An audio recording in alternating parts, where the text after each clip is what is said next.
She appeared at his door like a ghost from another life, a woman with fire in her eyes and a child clutching her skirts, standing between him and the emptiness that had consumed his world.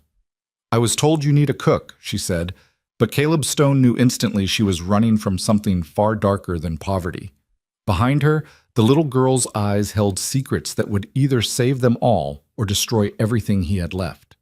What he didn't know was that in 3 weeks, a man would come to take that child away, and Caleb would have to choose between the safety of silence and the danger of love. If you want to see how far this story of courage, family, and second chances reaches, smash that like button and drop a comment with your city below.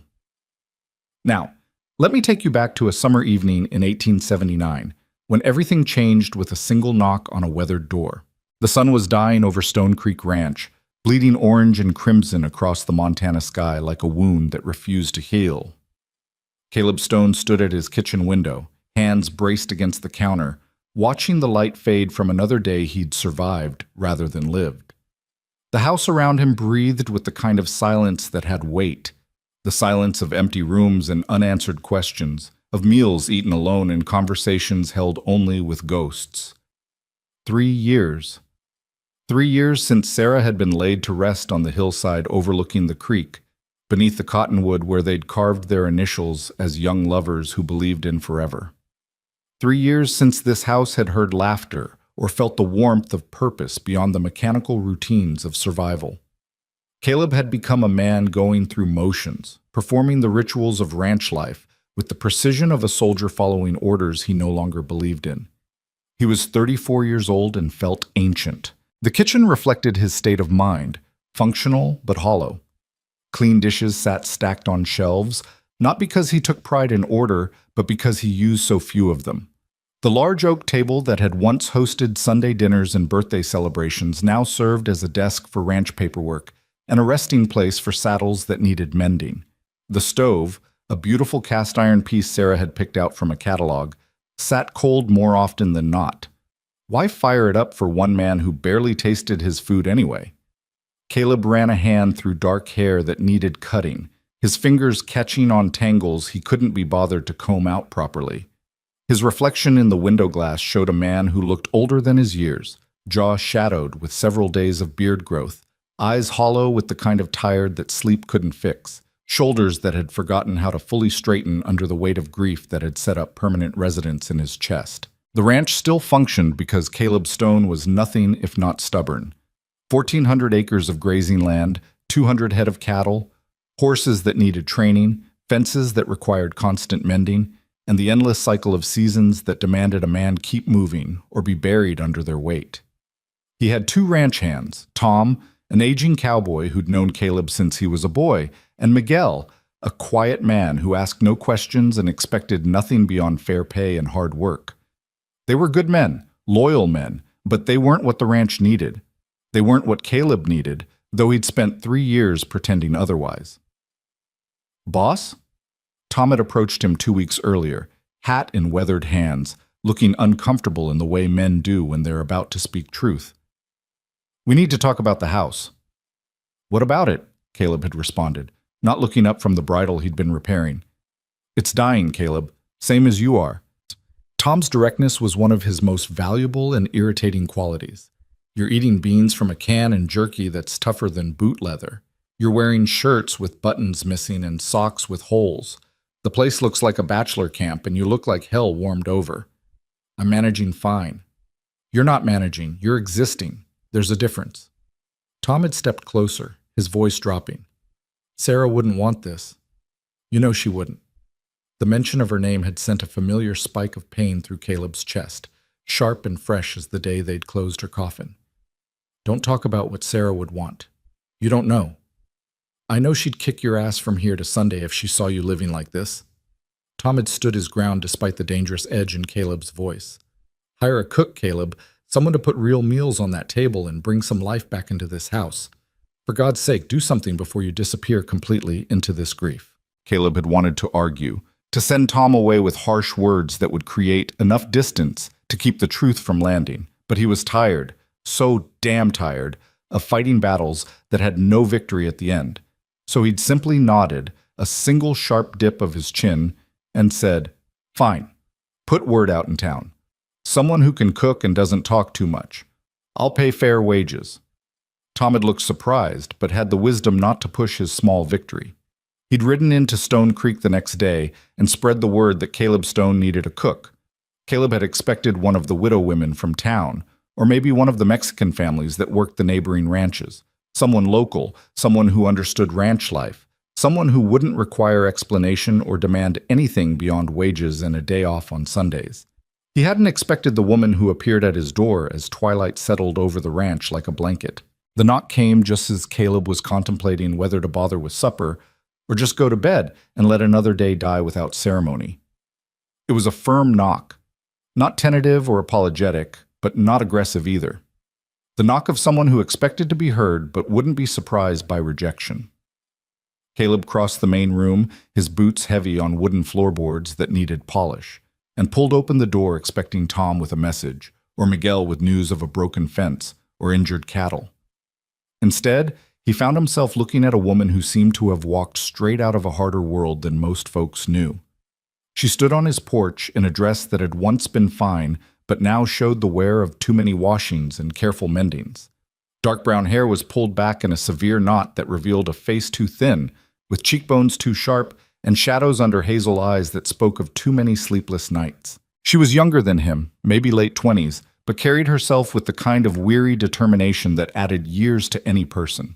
In her arms she held a large iron pot, cradled against her middle like it was precious cargo, and behind her, half hidden in the growing darkness, stood a child. "I was told you need a cook," the woman said without preamble, her voice clear and direct despite the exhaustion that lined her face.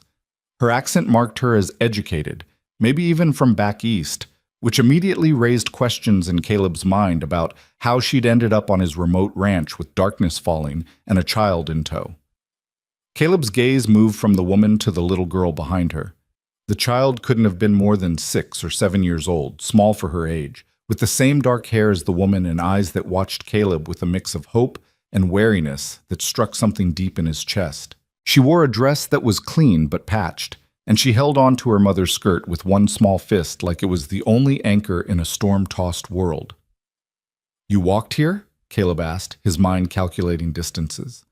The nearest town was 4 miles away, and there were no close neighbors in this direction. The road to his ranch was little more than a wagon track through rough country. "We did," the woman confirmed, lifting her chin slightly as if expecting judgment. "We're capable of work, Mr. Stone. We won't be a burden." The way she said "we" made it clear she wasn't asking for employment for herself alone. The child came as part of the package, non-negotiable. It was the kind of bold declaration that could go either way. Either he'd admire her directness, or send her packing for presuming too much. Caleb should have closed the door. He should have explained he'd expected someone from town, someone with references, someone who didn't bring complications in the form of a child who would require consideration and care. He should have offered to pay their way back to town tomorrow and wished them luck finding employment elsewhere. But the girl was looking up at him with those eyes that reminded him painfully of another child who'd never been born, the child Sarah had been carrying when the fever took her, and the woman's hands were shaking slightly as she held that pot, the tremor betraying nerves she was trying hard to hide. And Caleb realized with uncomfortable clarity that Tom had been right. He wasn't missing help. He was missing life. He was missing the sound of voices other than ranch hands discussing cattle and weather. He was missing the presence of people who saw this house as more than just a building, who might bring back some sense that it was a home worth maintaining instead of a mausoleum he was slowly being buried in. "You have a name?" he asked, his voice rougher than he'd intended. "Margaret Hale," she replied immediately. "This is my daughter, Lily." At the sound of her name, the child stepped slightly out from behind her mother's skirts, revealing more of herself to Caleb's scrutiny. She had freckles across her nose and a serious expression that seemed too old for such a young face. When she met Caleb's eyes, she didn't look away or hide, but studied him with the same careful assessment her mother had shown. "And you know how to cook?" Caleb asked, directing the question to Margaret, but watching both of them. "Yes, sir," Margaret said firmly. "I can cook, clean, mend, and manage a household. I can preserve food, tend a garden, And I'm not afraid of hard work. I'll earn my wages, Mr. Stone. You have my word on that. There was pride in her voice, the kind of pride that came from someone who'd lost much, but refused to lose herself in the process. Caleb recognized it because he'd heard the same tone in his own voice when he'd had to accept help in those first awful months after Sarah's death. The tone of someone who'd learned that accepting assistance wasn't the same as admitting defeat. You run from something. The question was blunt, but necessary. Caleb had learned long ago that people who showed up on remote ranches with night falling usually had reasons beyond simple employment needs. Margaret's expression didn't change, but something flickered in her eyes. A shadow of fear quickly controlled. We're looking for a fresh start, Mr. Stone. Nothing more complicated than that. I'm a widow. My husband died 2 years ago, and I've been making my way west since. We need stability. You need help. It seems a fair arrangement. It was a careful answer that didn't quite answer the question. But then, Caleb thought, everyone had their ghosts. He had no right to demand she spill hers when he kept his own locked so tight. The work's hard, he said, a final warning. Ranch life isn't easy. Early mornings, late nights. I run cattle, which means sometimes there's no fixed schedule, and winters here are brutal. We're not afraid of hard work, Margaret repeated, and this time her hand came down to rest on Lily's shoulder, a gesture both protective and reassuring. We just need a chance. Lily looked up at her mother, then back at Caleb. When she spoke, her voice was soft but clear in the evening quiet. Mama's a good cook, the best. She makes bread that tastes like sunshine. The unexpected poetry of it, bread that tastes like sunshine, said from such a serious little face, cracked something in Caleb's chest. He found himself almost smiling, the expression feeling strange on a face that had forgotten how. Bread that tastes like sunshine, he repeated, and Lily nodded solemnly, as if this was the most important qualification anyone could offer. Caleb stepped back, pulling the door wider. You'll stay tonight at least. There's a room off the kitchen that should work. We'll discuss terms in the morning when everyone's had rest and can think clearly. Relief flooded Margaret's face so quickly she couldn't hide it, though she tried. Thank you, Mr. Stone. You won't regret this. As she stepped past him into the house, Caleb wondered if that was true.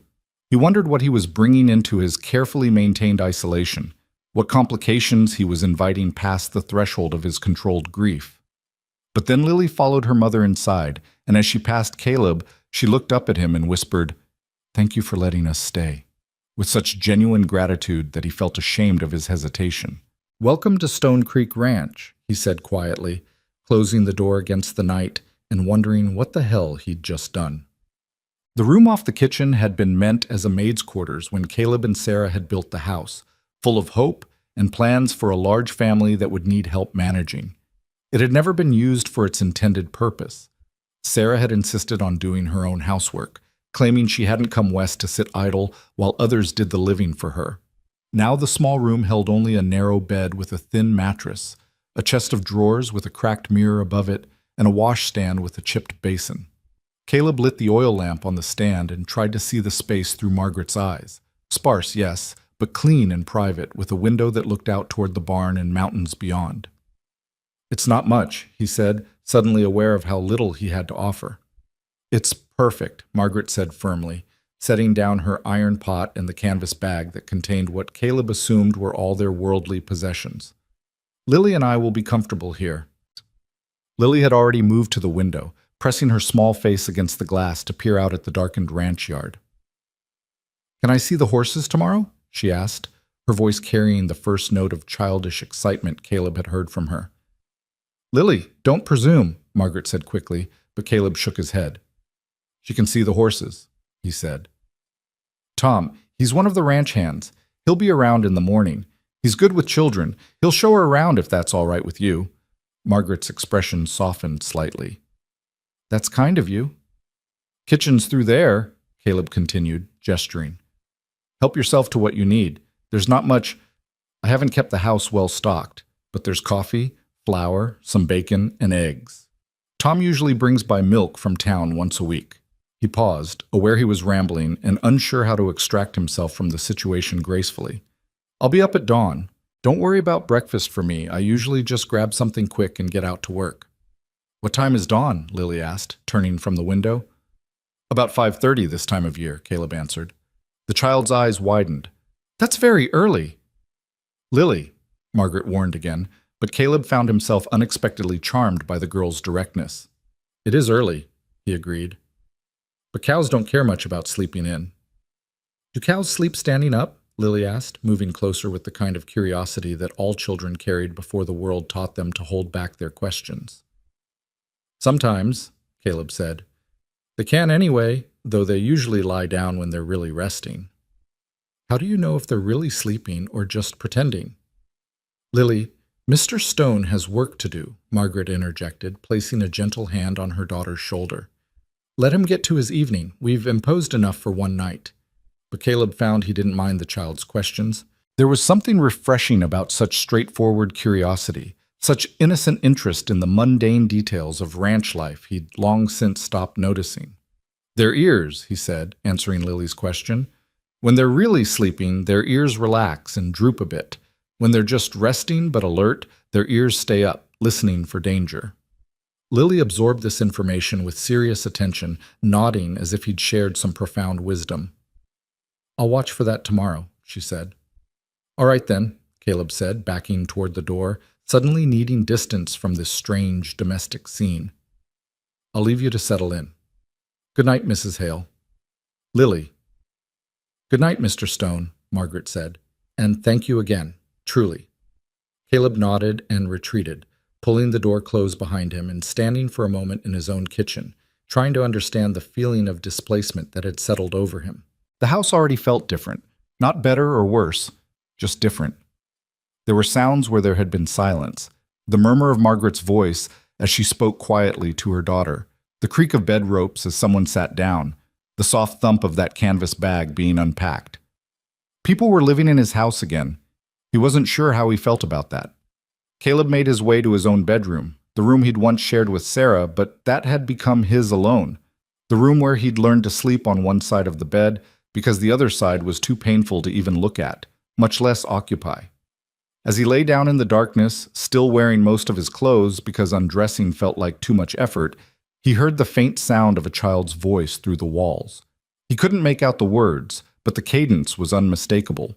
Lily asking more questions, probably, and Margaret answering with the patience of a woman who was used to her daughter's curiosity.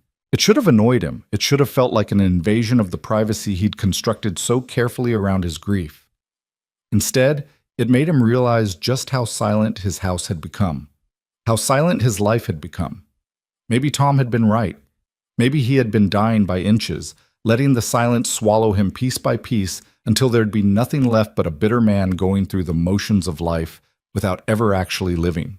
Maybe these two strangers with their iron pot and canvas bag and questions about sleeping cows were exactly what Stone Creek Ranch needed. Or maybe Caleb was a fool, and by morning he'd regret every moment of weakness that had made him open that door, instead of sending them away. Time would tell. In the small room off the kitchen, Margaret Hale sat on the edge of the narrow bed and brushed her daughter's hair with long, gentle strokes, watching their reflection in the cracked mirror above the washstand. Do you think we can stay, Mama? Lily asked quietly, her voice small in the darkness. Margaret's hand paused mid-stroke. I don't know, sweetheart. We'll have to prove ourselves useful. Mr. Stone he's a man dealing with his own sorrows, I think. We'll need to be respectful of that. He looks sad, Lily observed with the blunt honesty of children. His eyes look like yours did when Papa first went away. The comparison made Margaret's chest tighten. She resumed brushing, needing the familiar motion to steady herself. Yes. Well, some people wear their grief on the outside.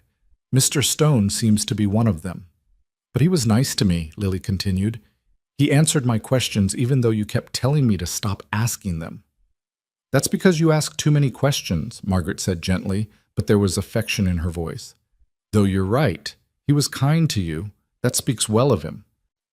They were silent for a moment, listening to the unfamiliar sounds of the house settling around them, the creak of old wood, the whisper of wind against the walls, the distant sound of cattle lowing in the night.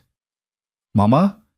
Lily's voice was drowsy now, the exhaustion of their long journey finally catching up to her. Yes, love? I like it here. It feels safe.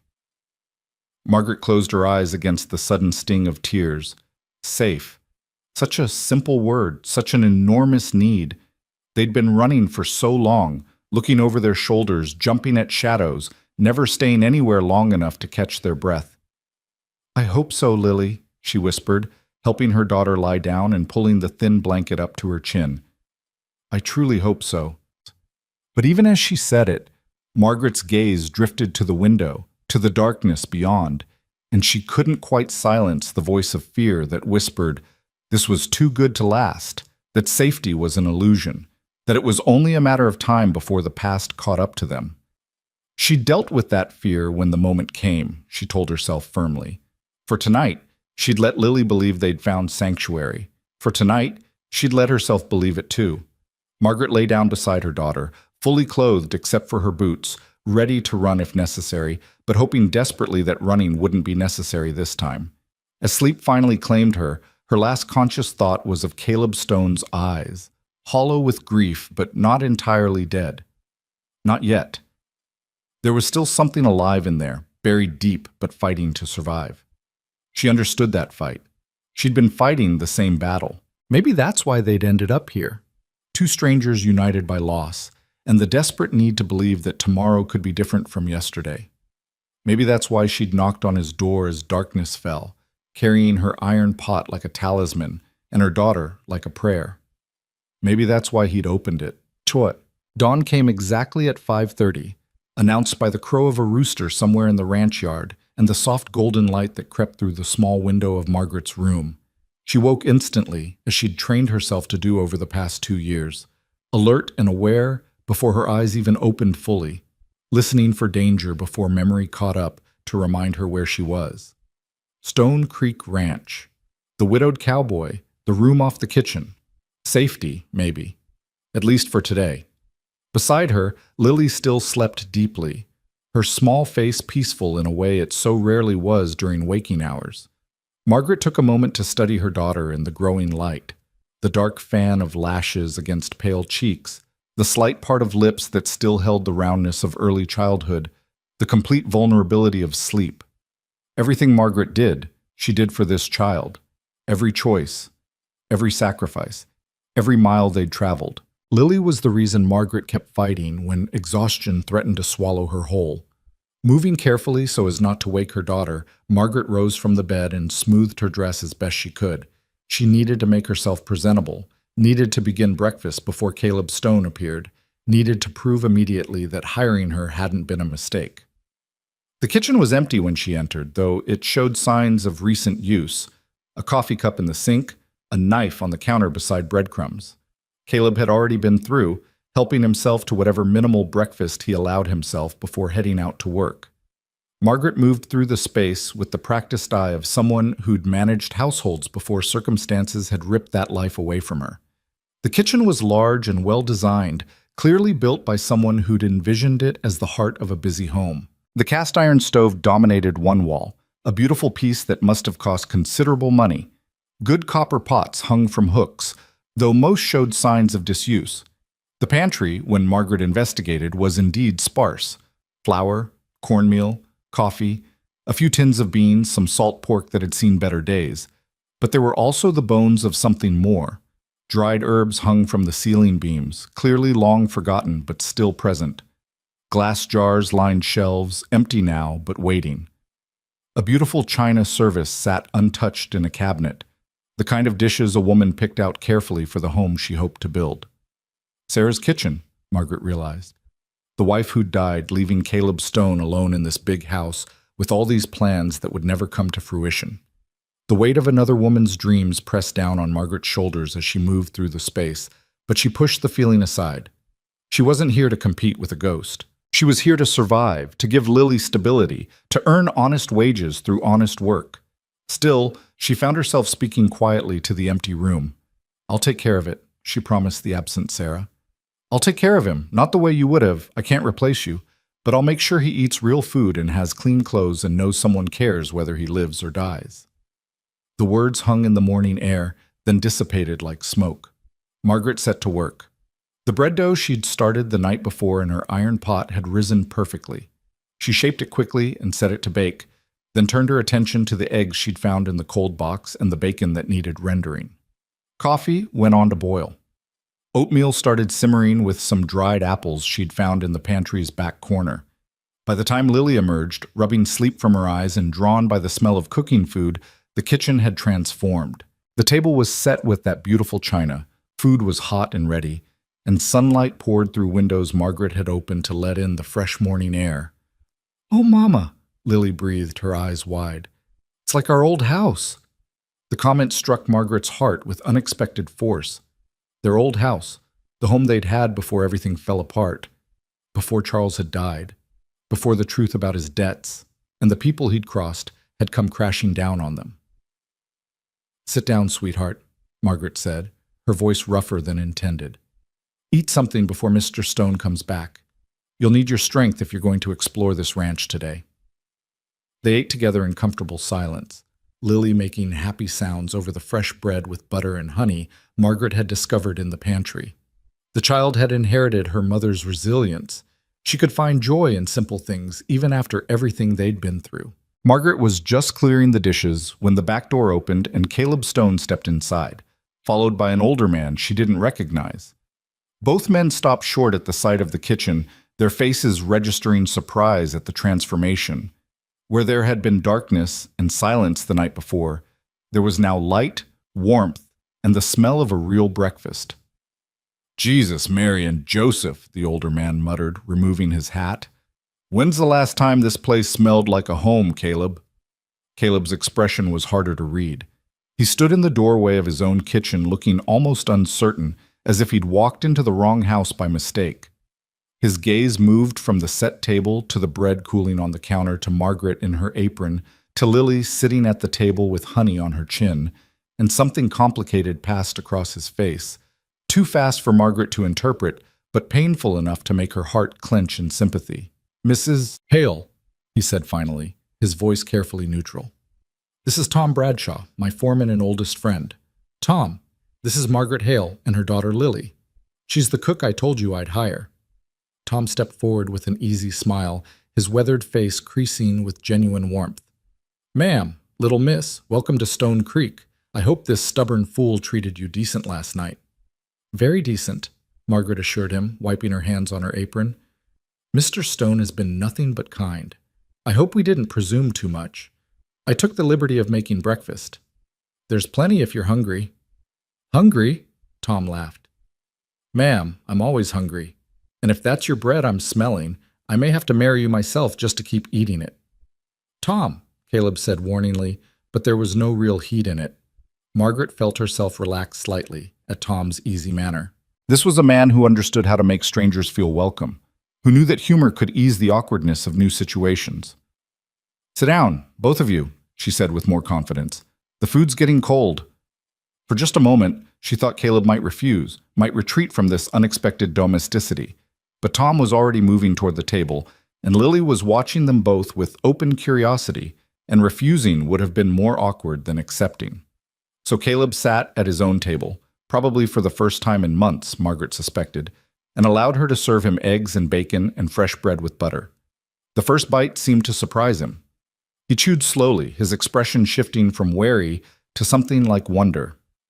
"This is," he started, then stopped, seeming unsure how to continue. "Good?" Tom supplied helpfully, already on his second piece of bread. "Damn good? The best thing you've eaten in 3 years?"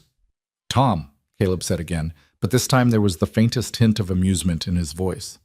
"It's all right," Margaret said quickly. "I'm glad you like it. That's what I'm here for, to make sure you eat proper meals." "Are you going to show me the horses?"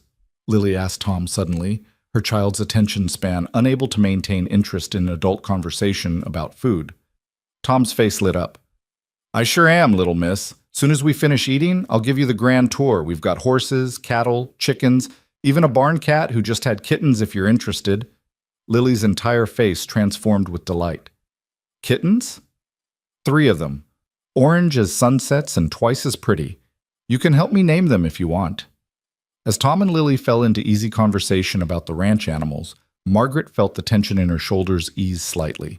This was going to work. She could make this work. Lily would be safe here, would have space to be a child again instead of a small, frightened creature always looking over her shoulder.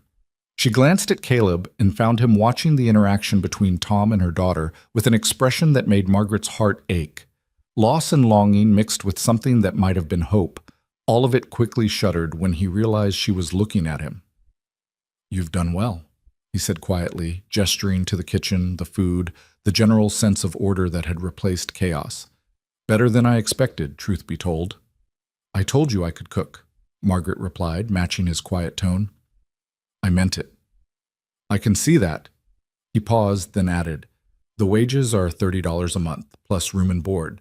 Sundays off if you want them, though I understand if you need to work around Lily's schedule. Fair?" $30 a month was generous, more generous than Margaret had dared hope for. It was enough to start saving, enough to build some security for her and Lily, enough to maybe, finally, stop running. "More than fair," she said, hoping he couldn't hear the relief in her voice. "Thank you, Mr. Stone." He nodded once, then stood from the table, clearly uncomfortable with prolonged gratitude or sentiment. "Tom will show you around the house later, explain what needs doing. For now, just keep doing what you're doing. It's good. It's—" He stopped, searching for words. "It's been a long time since this place felt like anything other than a building I sleep in. So, thank you." And with that graceless but somehow touching acknowledgement, he grabbed his hat and headed back outside, leaving Margaret standing in the kitchen with a strange warmth spreading through her chest. "He's not good with words," Tom said kindly, having apparently been listening to the exchange. "But that right there? That was Caleb Stone saying you just gave him something he didn't know he needed. You done good, Mrs. Hale." Margaret nodded, not trusting herself to speak. She'd given Caleb something he needed, yes, but he'd given her something too. A chance. A place to stay. A reprieve from the constant fear that had been her companion for 2 long years. She just hoped it would last. She hoped they could stay hidden here long enough to build something resembling a life. She hoped the man looking for them would never think to search this far into the Montana wilderness. But hope, as Margaret had learned the hard way, was a dangerous thing to depend on. So instead, she focused on what she could control. This kitchen, this house, this job. She'd make herself indispensable. She'd prove her worth. She'd create a space where both she and Lily could begin to heal from the wounds the past had left on them. And if the past came calling, well, she'd face that when it happened. For now, she had bread to bake and a child to feed and a broken cowboy to gently, carefully bring back to life. It was enough. It had to be enough. The first week passed in a rhythm that felt almost like normalcy, if normalcy could exist in a house where 3 people circled each other like cautious animals learning to share territory. Margaret rose before dawn each morning, moving quietly through the kitchen while darkness still pressed against the windows. She learned Caleb's preferences without him having to voice them. Coffee strong enough to strip paint, eggs cooked until the yolks were just barely set, bacon crisp but not burned. She learned that he ate quickly, mechanically, as if fueling his body was a chore rather than a pleasure. She learned that he never took seconds, never lingered at the table, never made conversation unless directly addressed. But she also learned that he noticed things, the way his gaze would track to the fresh flowers she'd placed in a jar on the windowsill, the almost imperceptible pause when he walked into a kitchen that smelled like cinnamon and apples instead of emptiness and dust. The careful way he hung his coat on the hook by the door instead of throwing it over a chair, as if her presence had reminded him of standards he'd once held for himself. Lily bloomed under the attention of Tom and Miguel. The old foreman had taken to the child immediately, treating her with the gentle patience of a man who'd always wanted grandchildren but never had them. He showed her how to collect eggs without spooking the hens, how to identify different bird calls, how to braid rope and mend leather. Miguel, quieter but equally kind, taught her Spanish words for all the animals and let her help brush down the horses at day's end.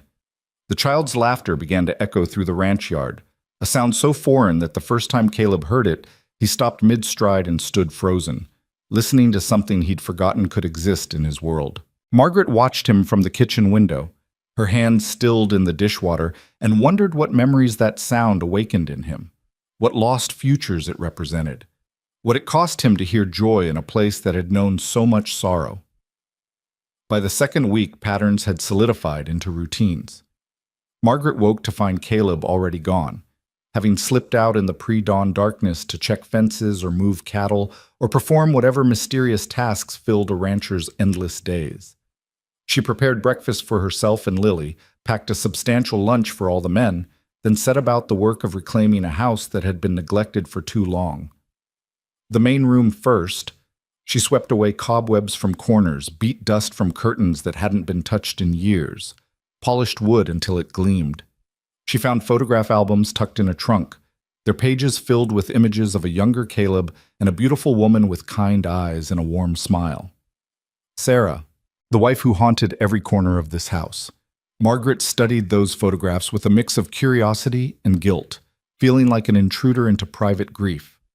Sarah had been lovely, genuinely lovely, not just pretty, but radiating something that came through even in still images, intelligence and humor and a capable strength that Margaret recognized instantly.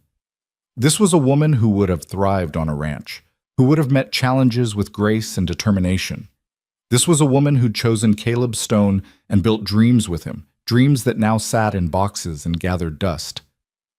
"I'm not trying to replace you," Margaret whispered to the smiling face in the photographs. "I just need to survive. We both need to survive. Me and Lily. That's all this is." But even as she said it, she wondered if that was entirely true. Because there was something about Caleb Stone that called to the parts of herself she'd thought were dead. Not attraction exactly, though she couldn't deny he was a handsome man beneath the grief and the neglect. It was something deeper than that. A recognition of kindred damage. An understanding of what it meant to keep moving forward when everything inside you wanted to stop. She replaced the albums carefully, keeping her discoveries to herself. This wasn't her history to display or discuss. She was the hired help, nothing more, and she'd do well to remember that boundary. The house responded to her care like a living thing waking from hibernation. Colors brightened as she washed away layers of accumulated grime. Rooms that had felt like tombs began to breathe again. She found linens in a chest, beautiful things embroidered with care, and after washing and mending them, she put them to use. The house deserved to be lived in, not preserved like a museum to lost happiness. Caleb noticed.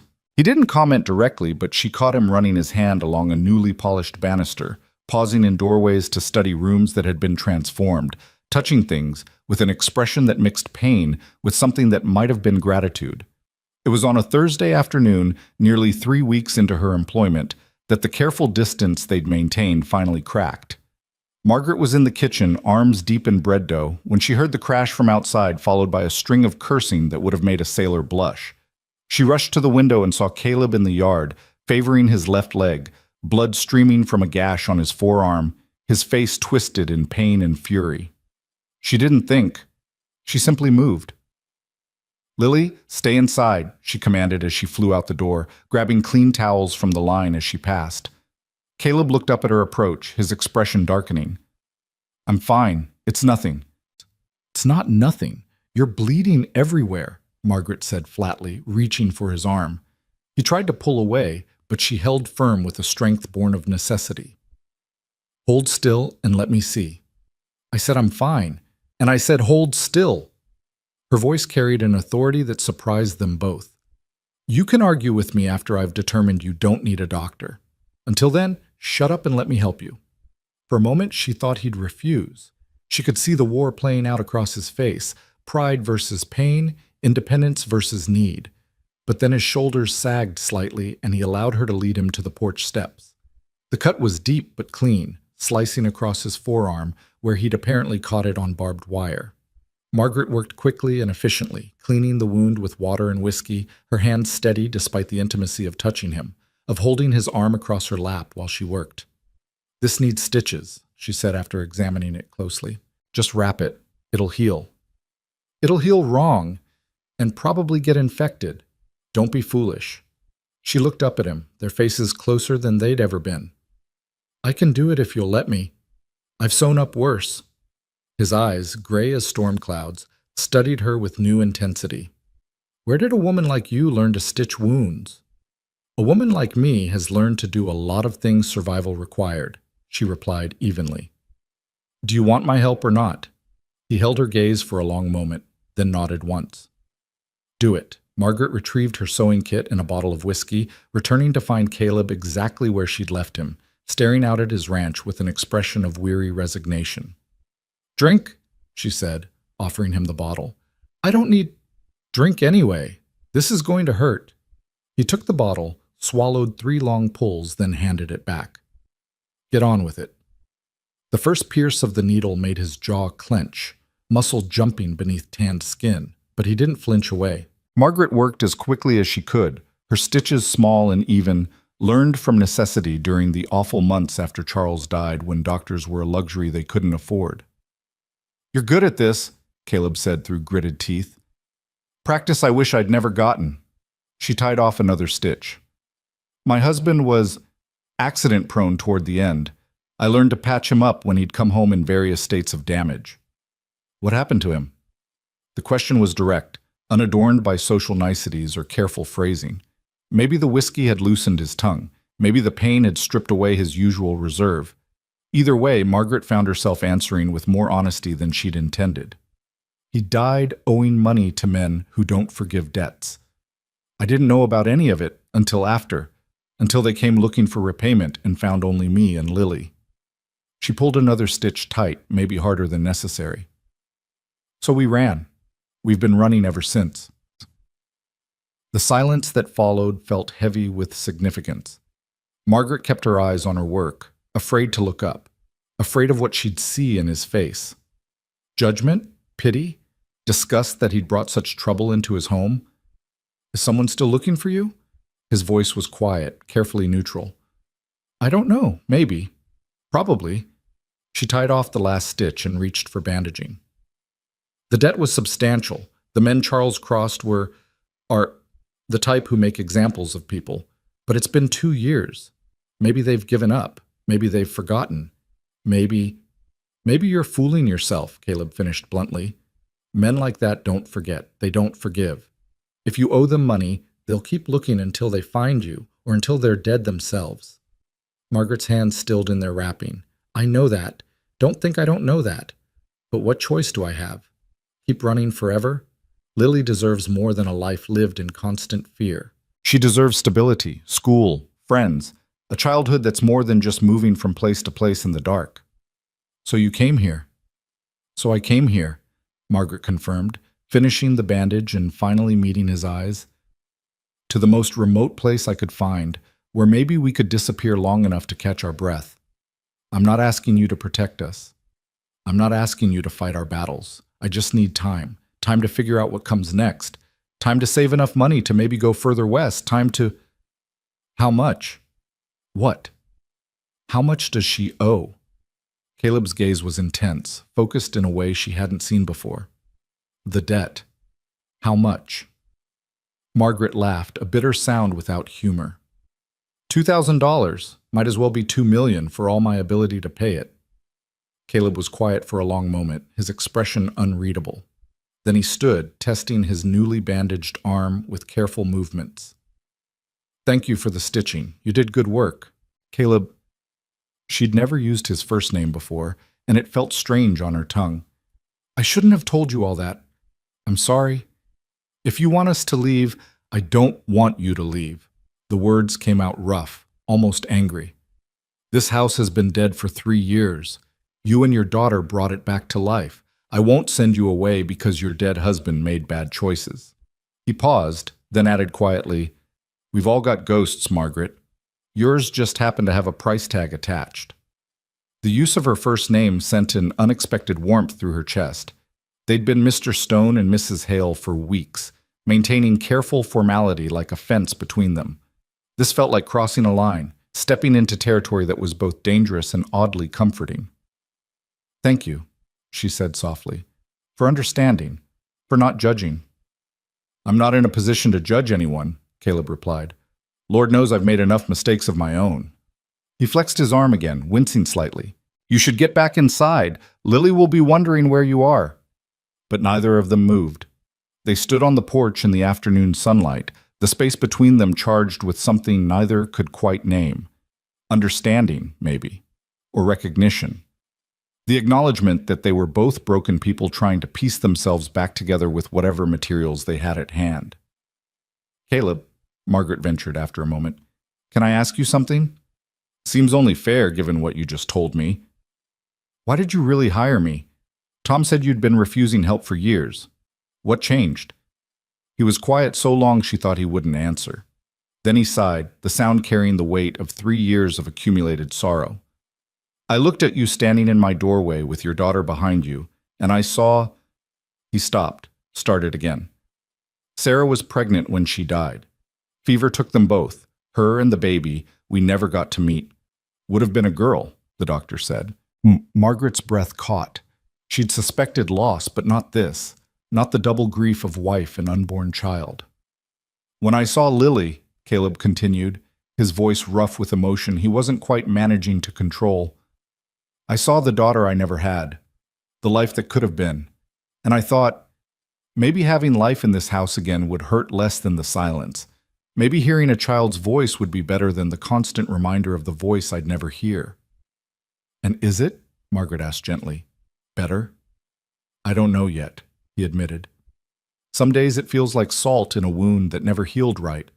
Other days," he met her eyes, "other days I remember what hope felt like." The confession hung between them, raw and honest and more vulnerable than anything either had shared before. Margaret wanted to say something comforting, something wise, but all the words that came to mind felt inadequate to the moment. So instead she simply said, "Thank you for giving us a chance. Whatever your reasons, thank you." Caleb nodded, then turned toward the barn, clearly done with emotional revelation for one day. Margaret watched him go, this complicated man who'd opened his home to strangers because he saw in them echoes of his own lost dreams. She understood him better now, understood the careful distance he maintained, the walls he'd built around his grief, the way he seemed surprised by moments of joy, as if he'd forgotten he was allowed to feel them. They were the same, she and Caleb Stone, both running from ghosts, both trying to survive losses that had carved holes in their lives, both terrified that letting anyone close meant risking new pain when the inevitable loss came again. But here they were anyway, circling each other in this big house, slowly learning that maybe survival didn't have to mean isolation. Maybe healing could happen in the presence of someone who understood the weight of the scars you carried. Inside the house, Lily pressed her face against the window, watching her mother watch Caleb walk away.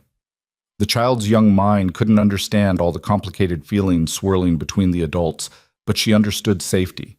She understood that here, on this ranch, with this sad cowboy and her strong mother, she felt less afraid than she had in 2 years. She understood that this place felt like it could become home if they were just brave enough to stay. The days continued to unfold, each one adding another thread to the fabric of their new life. Margaret discovered that Caleb was a man of patterns and routines, finding comfort in the predictability of ranch work. He rose before dawn, checked the cattle, mended fences, trained horses, and returned at sunset covered in dust and sweat and the honest exhaustion of physical labor. He ate the meals she prepared with what seemed like genuine appreciation, though he still rarely lingered afterward. He spoke little but listened carefully when others talked. He was patient with Lily when she bombarded him with questions, his answers thoughtful even when the questions were absurd. "Mr. Caleb," Lily had asked one evening at dinner, "if you could be any animal, which would you choose?" Tom had laughed at the child's imagination, but Caleb had considered the question seriously before answering. "A hawk, I think. Flying high enough to see everything, free to go wherever the wind takes you." "That's sad," Lily had pronounced with the blunt wisdom of children. "Hawks are always alone." The comment had struck something in Caleb's expression, a flicker of recognition and pain that he'd quickly hidden. But Margaret had seen it, and she'd understood. Yes, hawks were solitary, and yes, Caleb had chosen solitude after loss.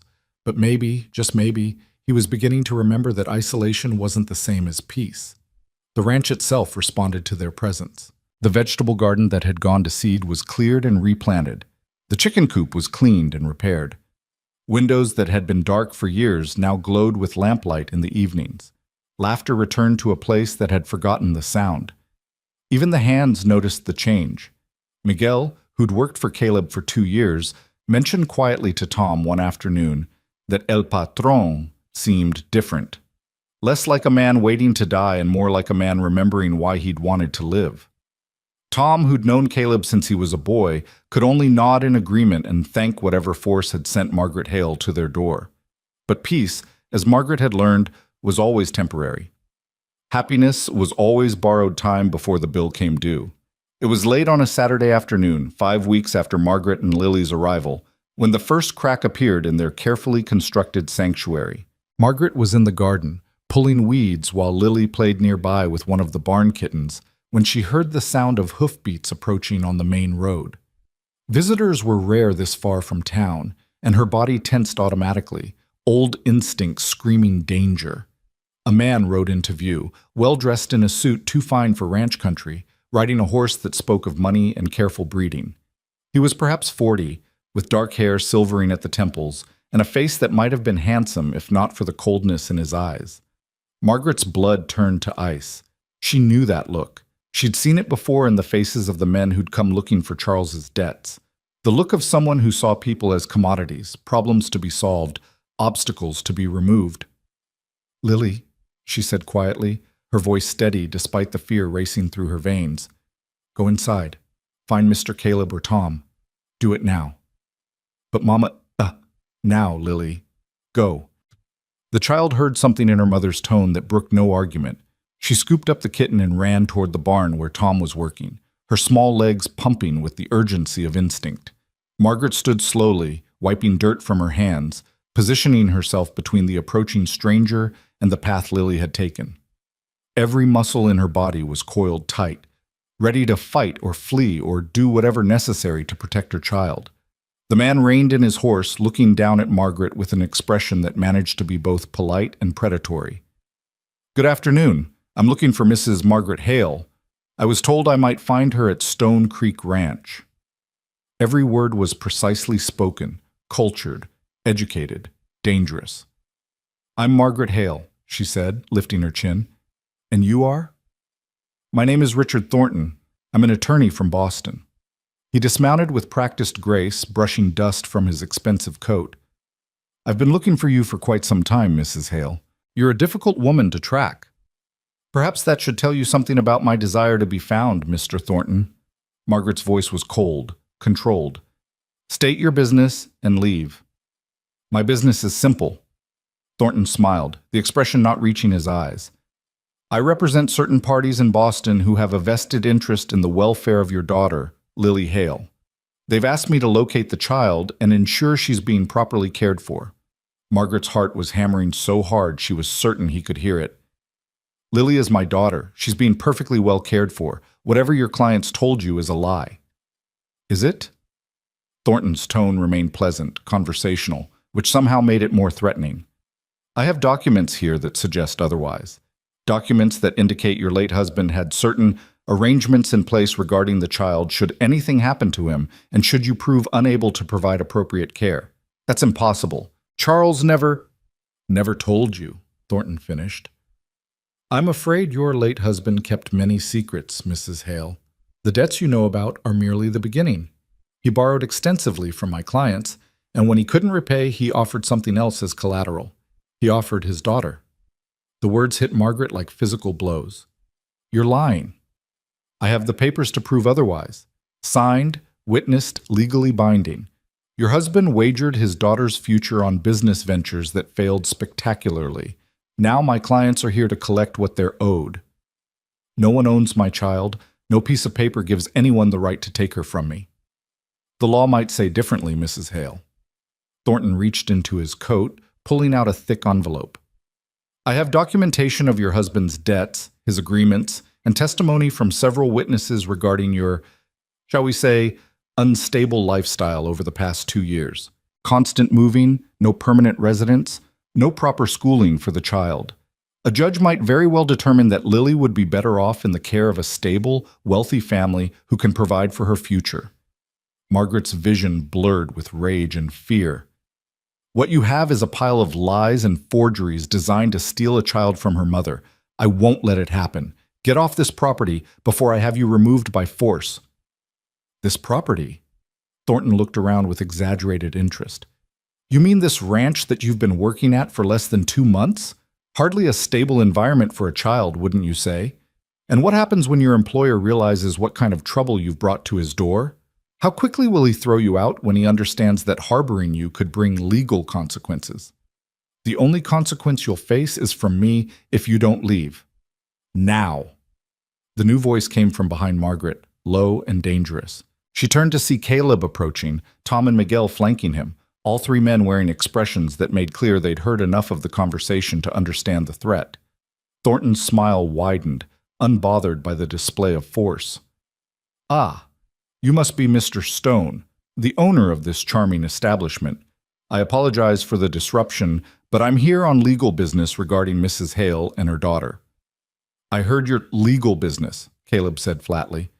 Sounded more like extortion and lies to me. So I'll say it once more clearly. Get off my land.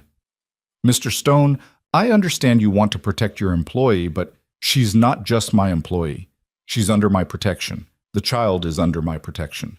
And I don't take kindly to threats against people under my protection. Caleb moved to stand beside Margaret, his presence solid and reassuring.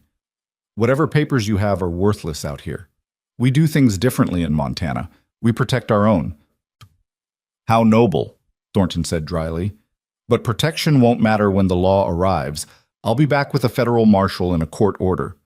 And when I return, I'll be taking the child into custody, whether you approve or not. He swung back into his saddle with fluid ease. You have 1 week to make your peace with it. After that, resistance will only make things harder for everyone involved.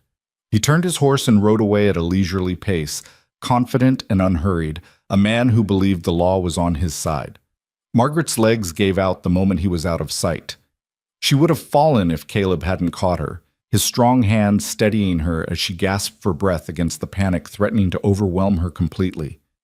He can't, she managed to say through chattering teeth. He can't take her. She's all I have. She's everything. He won't, Caleb said firmly. I promise you, Margaret, he won't take that child. But even as he said it, Margaret saw the worry in his eyes, because they all knew the truth. The law was a powerful weapon in the hands of men with money and connections. And they were just simple people on a remote ranch, with no influence and limited resources. How did you fight power when you had none yourself? How did you protect the innocent when the system itself was corrupt? Margaret didn't have answers. All she had was the fierce primal determination of a mother who would die before letting anyone take her child. And as she looked into Caleb Stone's eyes, she saw that same determination reflected back at her. Whatever was coming, they would face it together. The battle for Lily's future had just begun, and surrender was not an option either of them would ever consider. That night, sleep was impossible. Margaret sat in the rocking chair beside Lily's bed, watching her daughter's peaceful face in the moonlight streaming through the window, memorizing every detail as if this might be the last time she'd have the chance.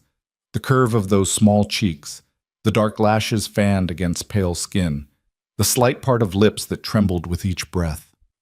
Every mother's instinct in her body screamed that danger was coming, and this time there might be no escape.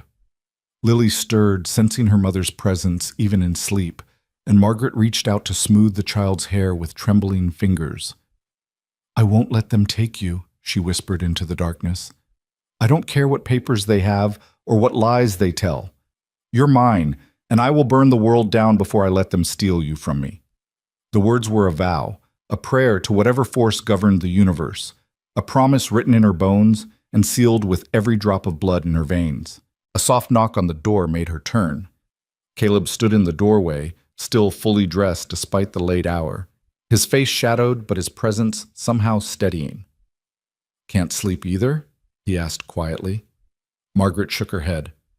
Every time I close my eyes, I see him taking her. I see her crying for me while strangers carry her away to some house in Boston, where she'll be raised by people who bought her like property. Caleb stepped into the room, moving carefully so as not to wake Lily. That's not going to happen. You can't promise that. You heard what he said. He has papers, witnesses, legal authority. What do we have? Nothing but our word against his. We have the truth. Caleb's voice was low but firm. And we have something he doesn't expect. We have people who will fight for that child because it's right, not because there's money in it. Margaret wanted to believe him. She wanted to have faith that truth and righteousness could stand against wealth and corruption. But she'd learned the hard way that the world didn't work that way. The powerful made the rules, and people like her simply tried to survive within them. "Tell me about Charles," Caleb said, settling into the chair across from her. "Tell me what really happened." The request surprised her. In the weeks she'd been here, they'd maintained careful boundaries around their pasts, sharing only what was necessary and leaving the painful details buried. But tonight, with threat hanging over them like a gathering storm, those boundaries felt less important than understanding. So Margaret told him. She told him about meeting Charles Hale when she was 22, a teacher in a small school in Philadelphia. He'd been charming, educated, full of grand plans and bigger promises. He'd courted her with poetry and passion, painting pictures of a life filled with adventure and security. She'd believed him because she'd wanted to believe, because loneliness made you vulnerable to beautiful lies. The first year of marriage had been good. Charles worked as an accountant for a shipping company. They'd had a small but comfortable home. And when Lily was born, Margaret had felt her life was complete. She had a family. She had purpose. She had everything she'd ever wanted. But then Charles had started coming home late, smelling of whiskey and cigars, making excuses that grew increasingly elaborate and decreasingly believable. Money became tight. He became secretive, irritable, prone to disappearing for days at a time with explanations that made no sense. "I knew something was wrong," Margaret said, her voice barely above a whisper, so as not to wake Lily. "I confronted him repeatedly, but he always had an answer, always had a reason why I was worrying over nothing. He made me feel foolish for questioning him, made me doubt my own instincts. The night Charles died, he'd come home in a panic, bleeding from a wound he wouldn't explain, shoving papers into a satchel and telling Margaret to pack essentials because they needed to leave immediately. Before she could demand answers, men had burst through their door, rough men with violence in their eyes and demands for money Charles didn't have. There'd been a fight. Shouting, crashes, Lily crying in Margaret's arms while she tried to shield her daughter from seeing things no child should witness. And then Charles had been on the floor, blood spreading beneath him, his eyes going distant while he gasped out his final words. "He told me to run," Margaret continued, tears streaming down her face now, the memories as fresh as if they'd happened yesterday instead of 2 years ago. "He said he'd borrowed money from the wrong people, that he'd gambled it away trying to win enough to pay off earlier debts. He said they'd come for me, for Lily, to collect what he owed. His last words were, 'Protect our daughter.' And then he was gone, and those men were looking at me like I was the solution to their problem." She'd grabbed Lily and run, leaving behind everything they'd owned except what she could carry. For 2 years they'd moved constantly, Philadelphia to Pittsburgh, to Cleveland, to Chicago, to St. Louis, always one step ahead of the men hunting them, always looking over their shoulders, never staying anywhere long enough to feel safe. "I thought we'd finally gotten far enough," Margaret said bitterly. "I thought Montana was remote enough, hidden enough. I thought I could give Lily a real home here, a real childhood. I was a fool." "You were a mother trying to protect her child," Caleb corrected. "There's no shame in that, and you're not a fool for believing you deserved safety.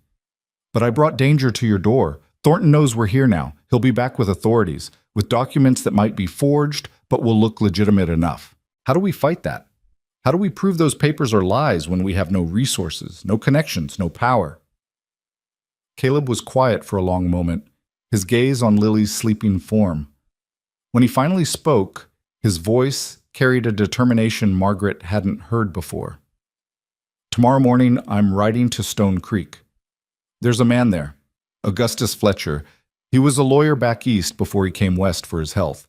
He's mostly retired now, but he's the smartest legal mind in 3 territories. If anyone can find holes in Thornton's documents, it's him. Can we trust him? Fletcher's a good man. Known him for 10 years. He helped Sarah and me draw up our ranch papers, handled some disputes with neighboring ranchers. He's honest, which is more than you can say for most lawyers." Caleb leaned forward, his eyes intense in the moonlight. "But Margaret, I need you to understand something. Fighting this means exposure. It means people in town knowing your story, knowing about the debts and the running. It means standing up in front of a judge if it comes to that, and laying everything bare. Are you ready for that? Margaret's first instinct was to say no, to retreat into the protective shell of secrecy she'd maintained for 2 years. Exposure meant vulnerability. It meant judgment.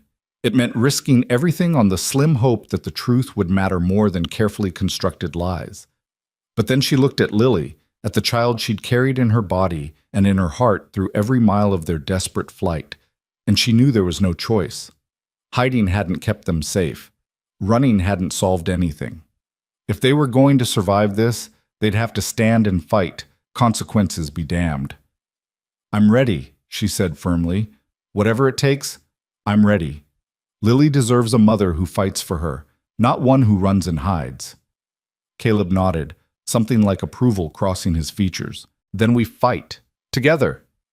"You're not alone in this anymore, Margaret. Whatever comes, you have people standing with you." The words cracked something open in Margaret's chest, some wall she'd built to protect herself from hoping, from trusting, from believing anyone would choose to stand beside her when things got hard. But here was Caleb Stone, this grieving widower who'd let them into his home and his life, promising to fight battles that weren't his own simply because it was right. "Why?" she whispered. "Why would you risk all this for us? We're nothing to you, just strangers who showed up at your door." Caleb's expression softened in a way she'd never seen before, grief and determination mixing with something that might have been affection. "You stopped being strangers the first morning you filled this house with the smell of fresh bread and made it feel like a home again. Lily stopped being just some child the first time she laughed in my yard and reminded me what joy sounds like. You're under my protection now. That means something out here.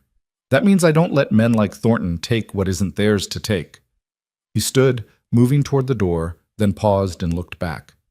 "Get some rest if you can. Tomorrow starts the real fight, and you'll need your strength. But know this, I don't lose what's mine. And somehow, in the past weeks, you and Lily became mine to protect. I won't fail you." After he left, Margaret sat in the darkness, processing everything that had been said and unsaid.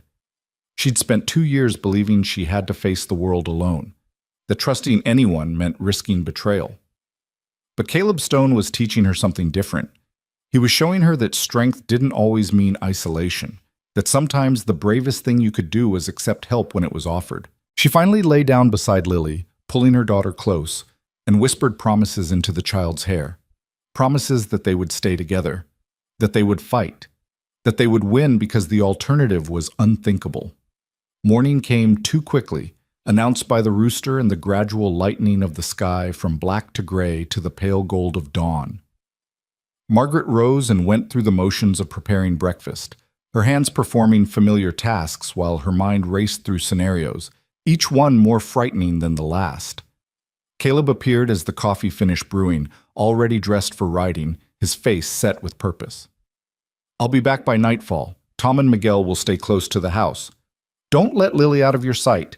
And if Thornton comes back before I return, you send Miguel for the sheriff. Don't engage with him alone." "The sheriff can be trusted?" Margaret asked, handing him a cup of coffee and a cloth-wrapped bundle of food for the journey. "Sheriff Morrison's a fair man. He won't let anyone take a child without proper cause, and he sure as hell won't appreciate some Boston lawyer trying to throw weight around in his territory." Caleb drained the coffee in 3 long swallows. "But Fletcher's our best chance. If those documents have weaknesses, he'll find them."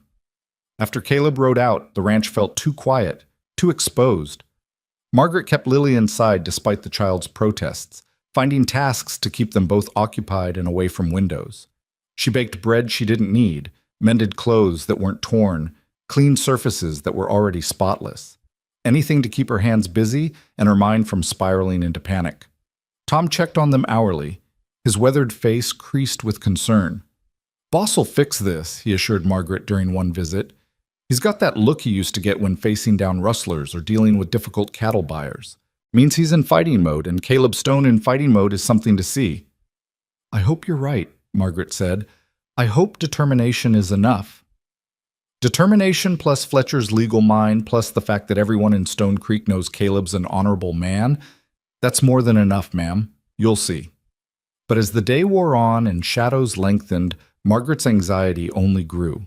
She imagined Caleb being turned away by Fletcher, or worse, discovering that Thornton's documents were ironclad and legal. She imagined marshals arriving before Caleb returned, dragging Lily away while Margaret screamed and fought uselessly against overwhelming force. She imagined losing her daughter, and the thought made her physically ill. Lily sensed her mother's distress despite Margaret's attempts to hide it. The child stayed close, unusually quiet, her small hand finding Margaret's whenever possible.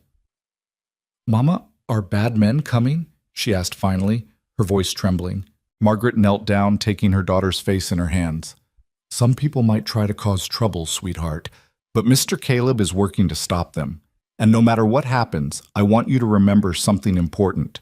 You are my daughter. Nothing anyone says or does can change that. You belong with me, and I will fight with everything I have to keep us together. Do you understand?" Lily nodded, tears welling in her eyes. "I don't want to go away from you." "You won't. I promise you, baby, you won't." Margaret pulled her daughter into a fierce embrace, silently adding all the things she couldn't say aloud. That she'd kill anyone who tried to take this child, that she'd run again if necessary, harder and farther than before. That there was no law, no document, no threat in the world that could make her willingly surrender her daughter. The sun was setting when they finally heard hoofbeats approaching. Margaret's heart leapt into her throat, her body tensing for flight or fight. But then she saw it was Caleb returning, and beside him rode an older man with white hair and sharp eyes behind wire-rimmed spectacles. Fletcher. It had to be Fletcher. Margaret met them at the door, trying to read Caleb's expression for clues about what he'd learned. His face was carefully neutral, giving nothing away, which somehow made her more nervous. "Mrs. Hale," the older man said, dismounting with the stiffness of age. "I'm Augustus Fletcher. Caleb's told me about your situation. Might we come inside and discuss it properly?" They settled in the main room, Lily sent to her room despite her protests, while Fletcher spread papers across the table. Notes he'd made during his conversation with Caleb, references to territorial law, precedents from cases he remembered. "First things first," Fletcher said, his voice calm and professional. "Tell me everything about these men your husband owed money to. Names, if you know them, what they look like, anything Charles might have said about them." Margaret recounted what she knew, which felt painfully inadequate. Charles had been secretive, paranoid. He'd mentioned names in his final moments: Sullivan, Brennan, people involved in gambling and worse, but nothing concrete enough to trace. Fletcher nodded, making notes.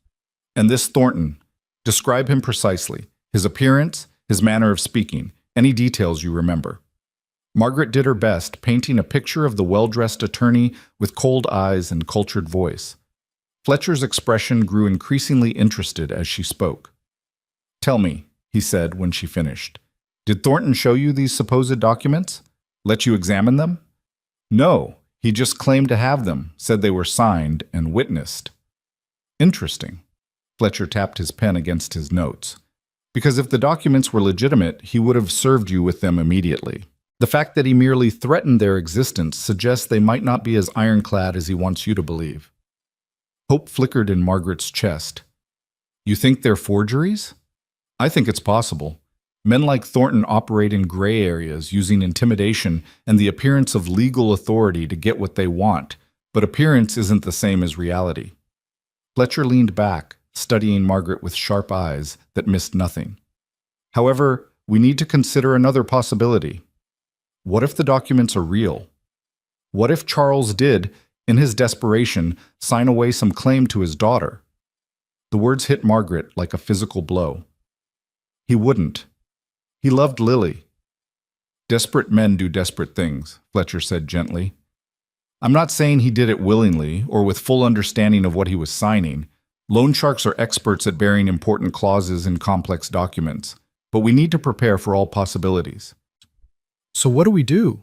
Caleb asked, speaking for the first time since they'd sat down. "How do we fight this?" Fletcher was quiet for a moment, organizing his thoughts. "First, we demand to see the actual documents. Under territorial law, no child can be removed from a parent's custody without proper legal proceedings. That means Thornton needs to present his evidence before a judge. We'll force him to do exactly that." "And if a judge sides with him?" Margaret's voice was barely steady.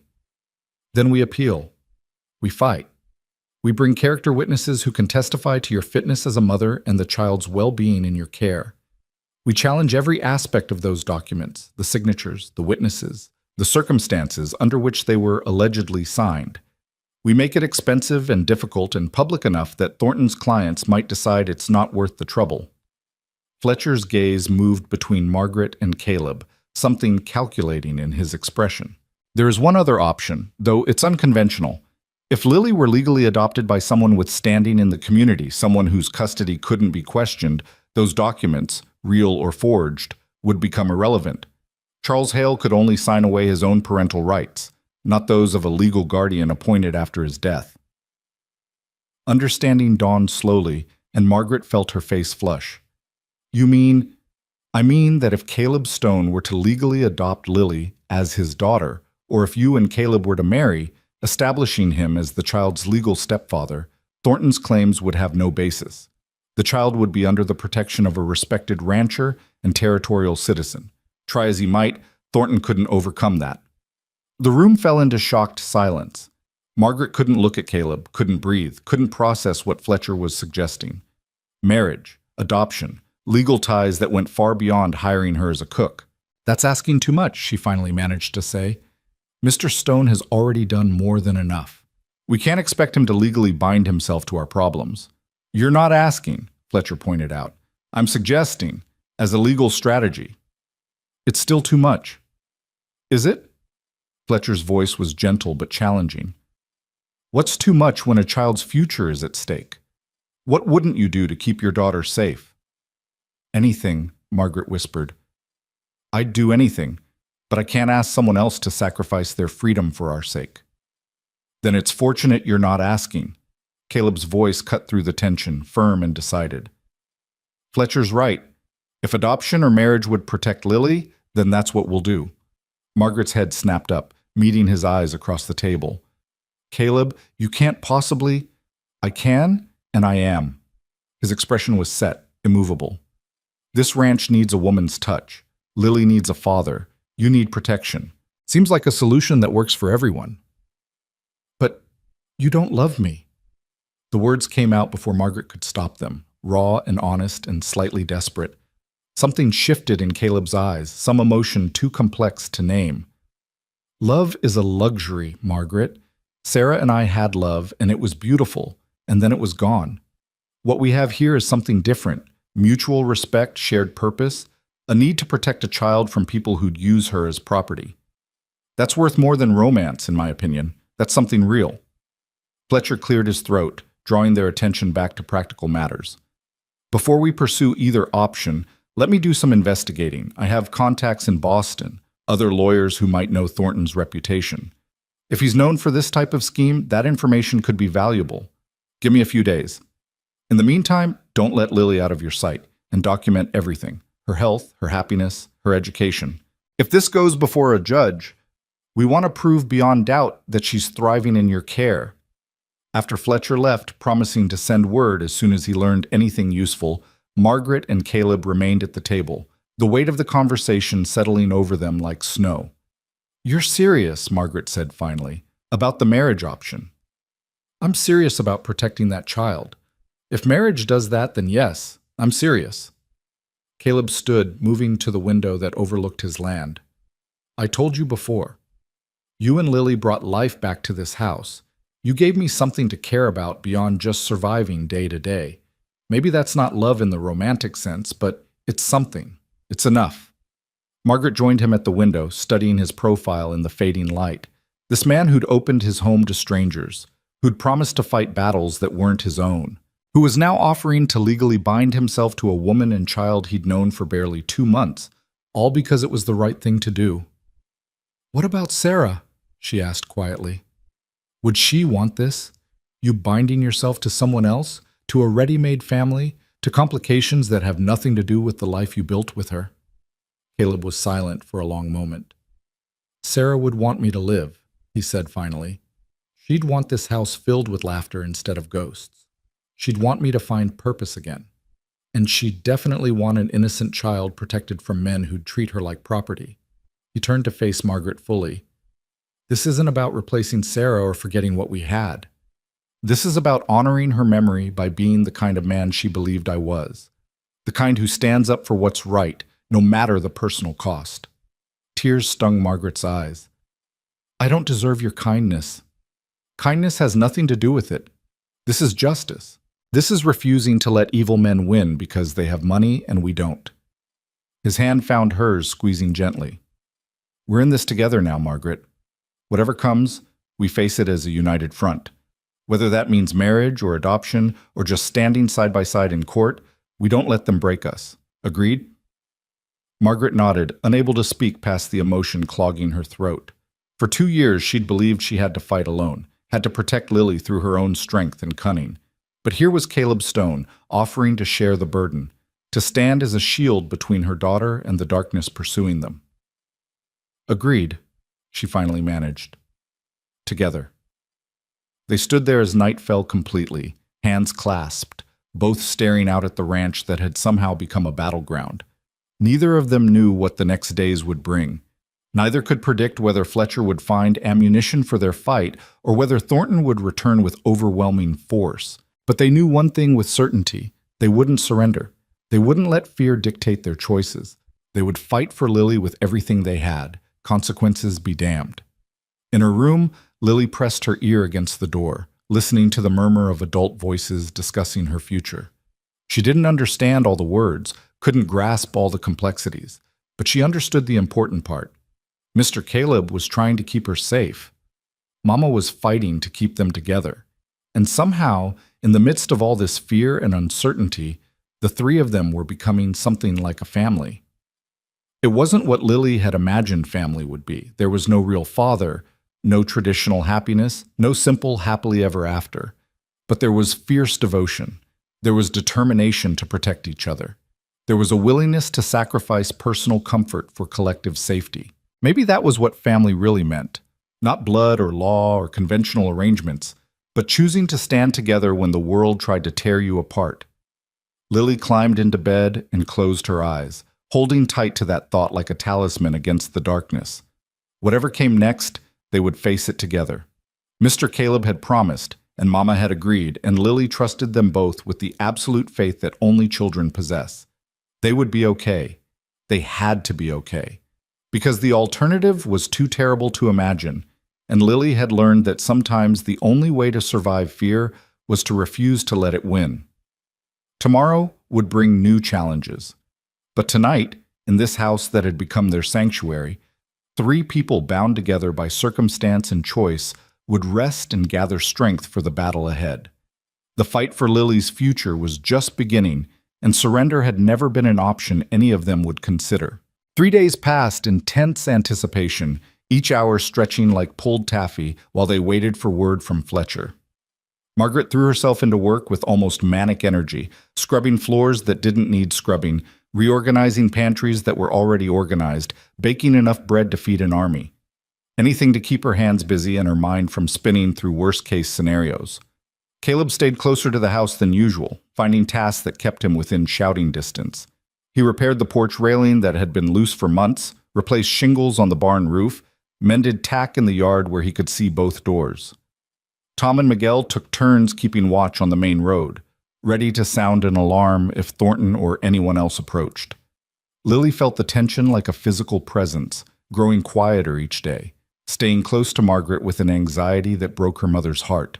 The child who'd begun to bloom in the safety of the ranch was retreating back into the frightened creature they'd been during their years of running. On the afternoon of the 3rd day, a rider appeared on the horizon. Not Fletcher, but a young man Margaret didn't recognize, carrying a leather satchel that marked him as a messenger. Her heart lurched into her throat as Caleb met him in the yard, accepting an envelope with grim determination. Fletcher sent word, Caleb said, returning to the house where Margaret waited with white-knuckled hands gripped together. He's found something, wants us to come to town tomorrow morning early, says it's important we meet before Thornton makes his next move. Did he say what he found? Margaret's voice came out thin, reedy with hope she was afraid to feel. No details in the message, just that we need to come, and we need to bring Lily. Caleb's expression was unreadable. He also says to bring any papers you have from your marriage to Charles, anything that might prove dates or circumstances. Margaret's mind raced through their meager possessions. She had her marriage certificate, carefully preserved despite 2 years of running. She had Lily's birth certificate. She had a few letters Charles had written during a business trip early in their marriage, before everything fell apart. Not much, but perhaps enough. "We'll go," she said firmly. "All three of us. Whatever Fletcher's found, we face it together." That night, Margaret barely slept. She lay in the darkness, listening to Lily's breathing, trying to memorize the sound in case this was one of the last nights they'd share a room. The thought made her physically ill, but she forced herself to consider it. If tomorrow brought bad news, if Fletcher had discovered Thornton's documents were legitimate and unassailable, what would she do? Run again? Fight anyway? How far would she go to keep her daughter?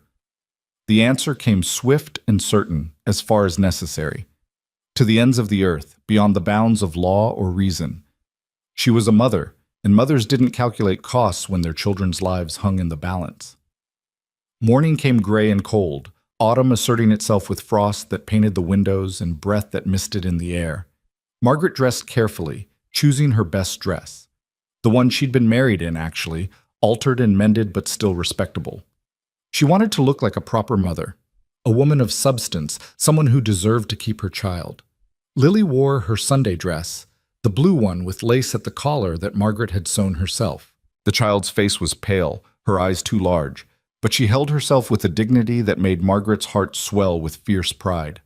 Whatever else Charles had been, whatever mistakes he'd made, he'd given Margaret this extraordinary child.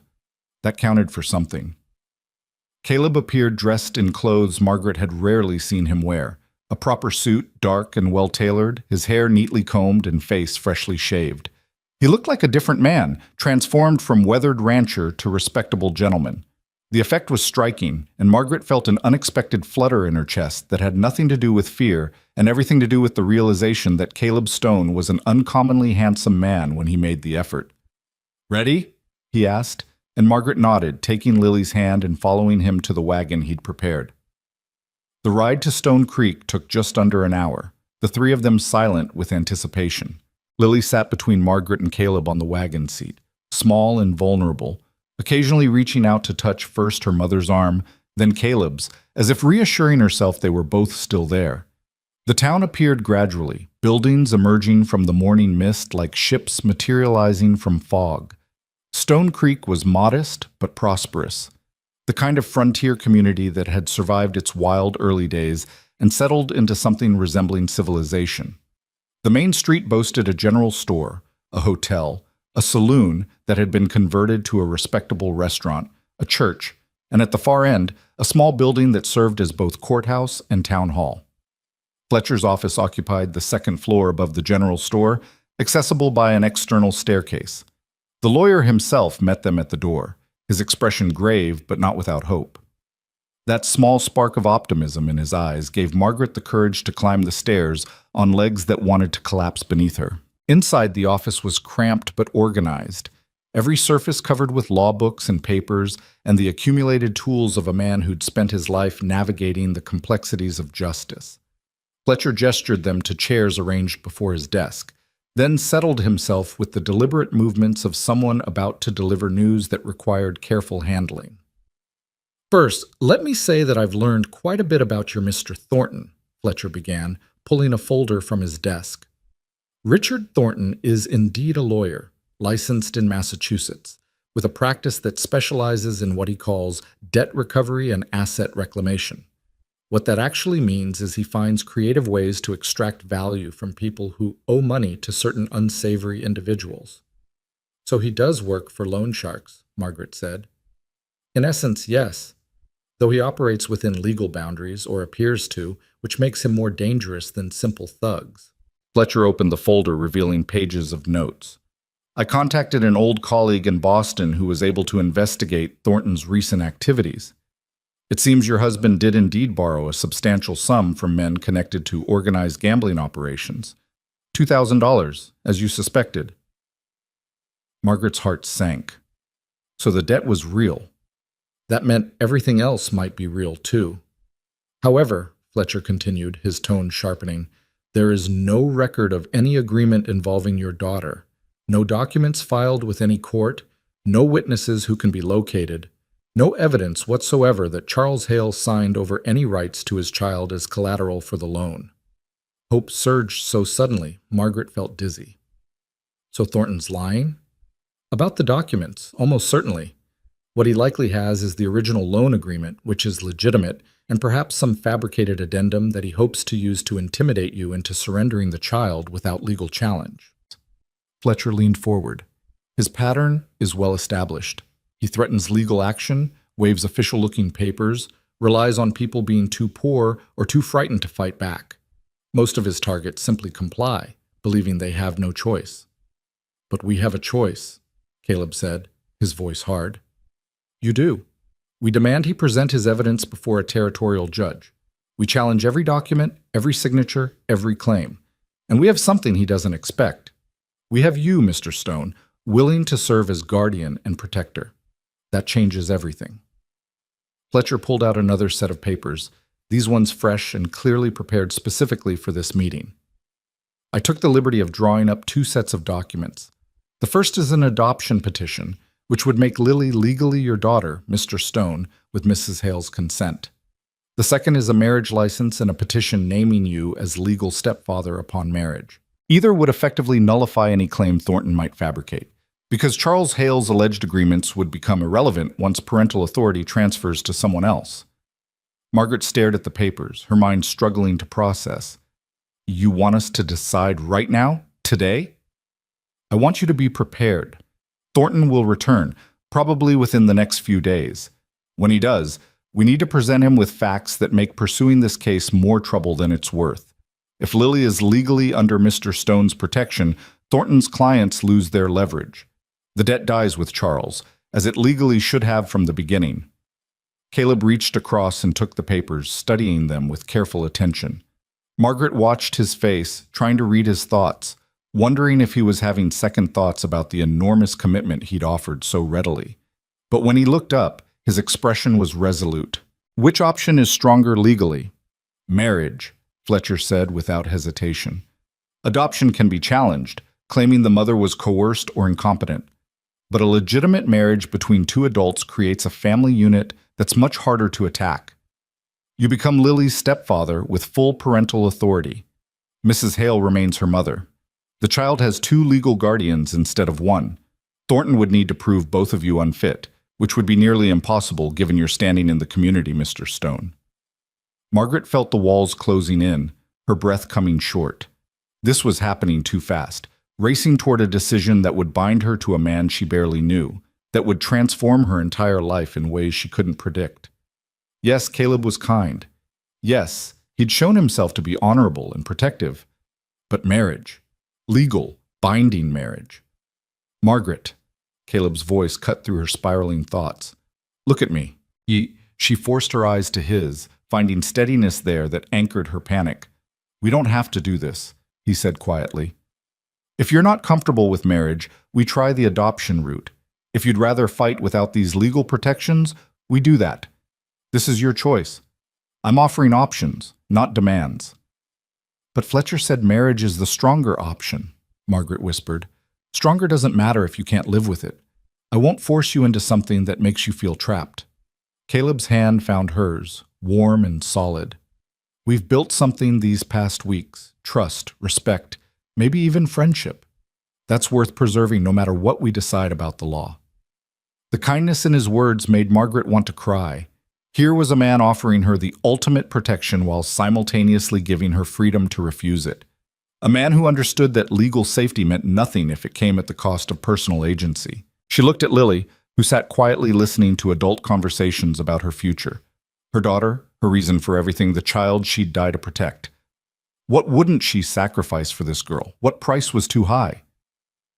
If we married, Margaret said slowly, directing her words to Fletcher but her eyes still on Lily, would it be real, legally binding and recognized? Completely. I can perform the ceremony myself. I'm authorized by the territory. We'd need 2 witnesses, which I can provide. You'd be husband and wife in every legal sense. But not in the personal sense, Margaret clarified, finally looking at Caleb. We'd need to be clear about expectations. This would be a marriage of convenience, a legal protection, not a real marriage in terms of She couldn't finish the sentence, her face flushing with embarrassment. We'd figure out the personal details as we went, Caleb said firmly. Separate rooms if you want them. No expectations beyond what we're both comfortable with. The marriage is real on paper, real in terms of protecting Lily. Everything else is negotiable between us. Fletcher cleared his throat delicately. I should mention that for the marriage to be unassailable legally, it should appear genuine. Living as husband and wife publicly, presenting a united front, demonstrating a legitimate family structure. What happens privately is your business, but outwardly, it needs to be convincing. Can we do that? Margaret asked Caleb.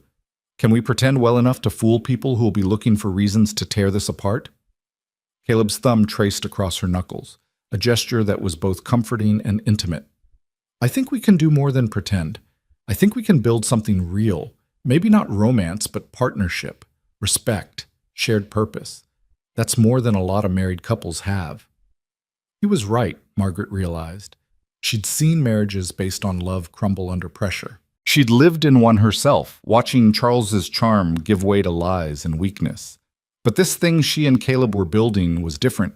It was founded on honesty, on mutual need, on a clear-eyed understanding of what they could offer each other. Maybe that was stronger than romance. Maybe that was what would last when the pretty feelings faded. All right, Margaret said, her voice steadier than she felt. Let's do it. Let's get married. Lily's head snapped up, her eyes wide. You're marrying Mr. Caleb? He's going to be my papa? The hope and fear mixed in the child's voice nearly undid Margaret's composure. He'll be your stepfather, sweetheart, which means he'll help take care of us and protect us. Would you like that? Lily's answer was to launch herself at Caleb, wrapping small arms around his neck with desperate strength. Yes, I want that. I want you to be my papa. Caleb stiffened for just a moment. Then his arms came around the child, holding her with a gentleness that made Margaret's heart clench. She could see the emotions playing across his face. Surprise, tenderness, grief for the daughter he'd never had, determination to be worthy of this child's trust. Then that's what I'll be, he said roughly, his voice thick. Your papa, and I'll do my best to be a good one. Fletcher, practical man that he was, pulled out his pocket watch. If we're doing this, we should do it now. I can have the witnesses here within the hour. The license just needs signatures. You can be married by noon. Everything was moving so fast, but Margaret found herself nodding. Yes, now. Before she could overthink it, before fear could convince her to run again, before Thornton could return and destroy this fragile hope they were constructing. I'll need to step out for a few minutes, Fletcher said, standing. Make yourselves comfortable. Help yourselves to water from the pitcher there. I'll return shortly with witnesses and we'll proceed. After he left, the three of them sat in thick silence. Lily remained on Caleb's lap, playing with one of his collar buttons, comfortable in a way she'd never been with any man except her father. Margaret watched them together and felt something shift in her chest, some locked door beginning to open. Are you sure? She asked Caleb quietly. Truly sure? This is your last chance to back out without consequence. Caleb met her eyes over Lily's head. I'm sure. Are you? I'm terrified, Margaret admitted. But I'm sure. This is right. For Lily, for the protection she needs. Maybe even for us. Maybe even for us, Caleb agreed. Strange how life works, isn't it? 2 months ago, I was a man who'd given up on everything except surviving day to day. Now I'm about to become a husband again, and a father for the first time. If someone had told me that morning you knocked on my door that this is where we'd end up, I'd have called them crazy. Would you have opened the door if you'd known? He was quiet for a moment, considering. Yes, he finally said. Even knowing all the complications, all the danger, all the ways this could go wrong, yes, because you and Lily gave me something I'd lost. You gave me a reason to care about tomorrow. The simple honesty of it made Margaret's eyes sting with tears. She reached across and took his free hand, the one not supporting Lily, and squeezed. Then let's build that tomorrow together, as partners, as a family. As a family, Caleb agreed. Fletcher returned 45 minutes later with 2 witnesses, a middle-aged woman who ran the general store below, and a banker named Morrison who Caleb seemed to know well. They were both clearly curious about the sudden marriage, but too polite to ask probing questions. The ceremony itself was brief and businesslike. Nothing like the romantic wedding Margaret had imagined as a young girl, or even the modest ceremony she'd had with Charles. Fletcher read the required words from a book, asking if they took each other as husband and wife. Margaret heard herself say, "I do," in a voice that sounded steadier than she felt. Caleb's "I do" was firm, decisive, leaving no room for doubt. "Do you have rings?" Fletcher asked. They didn't. Margaret hadn't even thought about rings.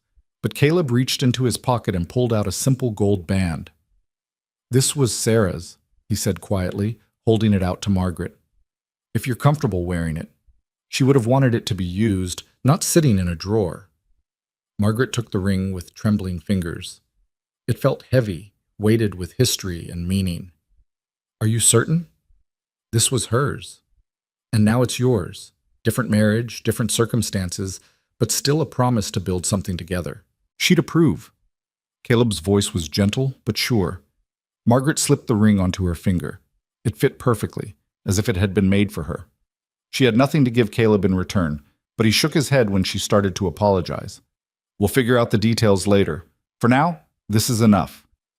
"Then by the power vested in me by Montana Territory," Fletcher intoned, "I pronounce you husband and wife. Mr. Stone, you may kiss your bride if you wish." Caleb leaned forward and pressed a chaste kiss to Margaret's forehead, a gesture that was more promise than passion. She found herself grateful for his restraint, for his understanding that this moment was complicated enough without adding physical expectation. The witnesses signed the certificate. Fletcher notarized it with official stamps and seals. And just like that, Margaret Hale became Margaret Stone, and Lily gained a stepfather, and Caleb Stone found himself responsible for two people who'd arrived at his door less than 2 months ago. "Congratulations," Fletcher said, genuine warmth in his voice. "Now, let's make sure this marriage does what it needs to do, protect your family from those who'd tear it apart." The rest of the day was spent in Fletcher's office, preparing for Thornton's inevitable return. They reviewed every legal angle, every potential argument, every piece of evidence that proved Lily was thriving in their care. Fletcher coached them on what to say, how to present themselves, how to make clear that this family would not be intimidated by threats or fraudulent documents. By the time they left Stone Creek in the late afternoon, Margaret felt both exhausted and strangely energized. She was married. She had legal protection for Lily. She had a partner in this fight instead of facing it alone. The fear that had been her constant companion for 2 years had finally begun to loosen its grip. On the wagon ride home, Lily chattered happily about having a papa, already claiming Caleb as fully as if he'd always been part of her life. Margaret listened with half an ear, her mind processing everything that had happened, everything that had changed. She was married to Caleb Stone. It was a fact that didn't quite feel real yet, though the ring on her finger was solid proof. They'd need to figure out so many things: sleeping arrangements, household routines, how to navigate the strange territory between legal partnership and actual intimacy. But they had time for that. Right now, the important thing was that they'd taken away Thornton's power over them. "What are you thinking?" Caleb asked quietly, his voice pitched below Lily's excited monologue. "That I'm grateful," Margaret answered honestly, "and terrified, and hopeful, all at once." "That seems about right," Caleb said. "I'm feeling similar things, but mostly I'm feeling ready. Ready to face Thornton when he comes back. Ready to fight for what's ours." "What's ours?" Margaret repeated, testing the words. "That still sounds strange." "It'll sound less strange the more we say it. Give it time." Caleb's hand found hers on the seat between them, threading their fingers together. "We're in this together now. Legally, officially, completely. That means something, Margaret. That means you're not alone anymore." The words unlocked something in Margaret's chest, some tight knot of fear and loneliness she'd been carrying so long she'd forgotten it was there. She wasn't alone. She had a partner, a husband, someone who'd chosen to stand beside her knowing full well the danger it invited. Maybe Fletcher was right. Maybe they could build something real from this practical foundation. Maybe respect and shared purpose could grow into something deeper, given time and patience and willingness. They arrived back at the ranch as sunset painted the sky in shades of orange and gold. Tom met them in the yard, his face breaking into a wide grin when Caleb explained what they'd done. "About damn time someone brought sense to this situation," Tom said, clapping Caleb on the shoulder. Congratulations to you both. Lily, you got yourself a good papa. He'll take care of you right. I know, Lily said confidently. He's the best papa in the whole world. Caleb's expression softened at the child's absolute faith. He scooped Lily up, settling her on his hip with an ease that suggested he was already growing accustomed to fatherhood. Let's get you inside, little one. It's been a long day. Margaret followed them into the house, their house now, legally and officially. She stood in the kitchen that had become her domain and felt the shift in everything. This wasn't just the place where she worked. This was her home. Caleb wasn't just her employer. He was her husband. They weren't just survivors sheltering together. They were a family, bound by law and choice and determination. That night, after Lily was tucked into bed, Margaret and Caleb stood in the hallway between their rooms, the awkwardness of their new situation suddenly overwhelming. I'll take the spare room, Caleb said immediately. You and Lily keep the one you've been using. We'll figure out better arrangements later, but for now, that's fine, Margaret said quickly, relief and something that might have been disappointment mixing in her chest. We should probably talk, though, about expectations, about how we navigate this. They moved to the kitchen, sitting across from each other at the table where they'd shared so many meals. The lamp burned low between them, casting shadows that softened the harsh edges of reality. I meant what I said earlier, Caleb began. This marriage is real legally, but what it becomes personally is up to both of us. I won't pressure you for anything you're not ready to give. We're partners first. Everything else comes if and when it feels right. Thank you for understanding that, Margaret said. I need time to adjust to this. To being married again, to sharing a life with someone, to trusting that this is real and stable. Take all the time you need. We've got nothing but time. Caleb paused, then added, but in public, we need to be convincing. Thornton or others will look for cracks they can exploit. So when we're in town, when people visit, we need to appear like what we are. A married couple building a life together. I can do that, Margaret assured him. I'm good at pretending when necessary. Let's hope we won't have to pretend for long, Caleb said. Let's hope this becomes real enough that there's no pretending involved. The comment hung in the air between them, full of possibility and uncertainty. Margaret wanted to ask what he meant, wanted to explore whether he felt any of the complicated attraction she was beginning to feel toward him. But it was too soon, too raw, too much for one day that had already held more change than most people experienced in years. I should sleep, she said instead. Tomorrow Thornton might return and I need to be ready. We need to be ready, Caleb corrected. We face him together, remember? Together, Margaret agreed, standing and moving toward her room. At the doorway, she paused and looked back. Caleb? Thank you for everything, for giving us safety, for giving Lily a father, for giving me a chance to stop running.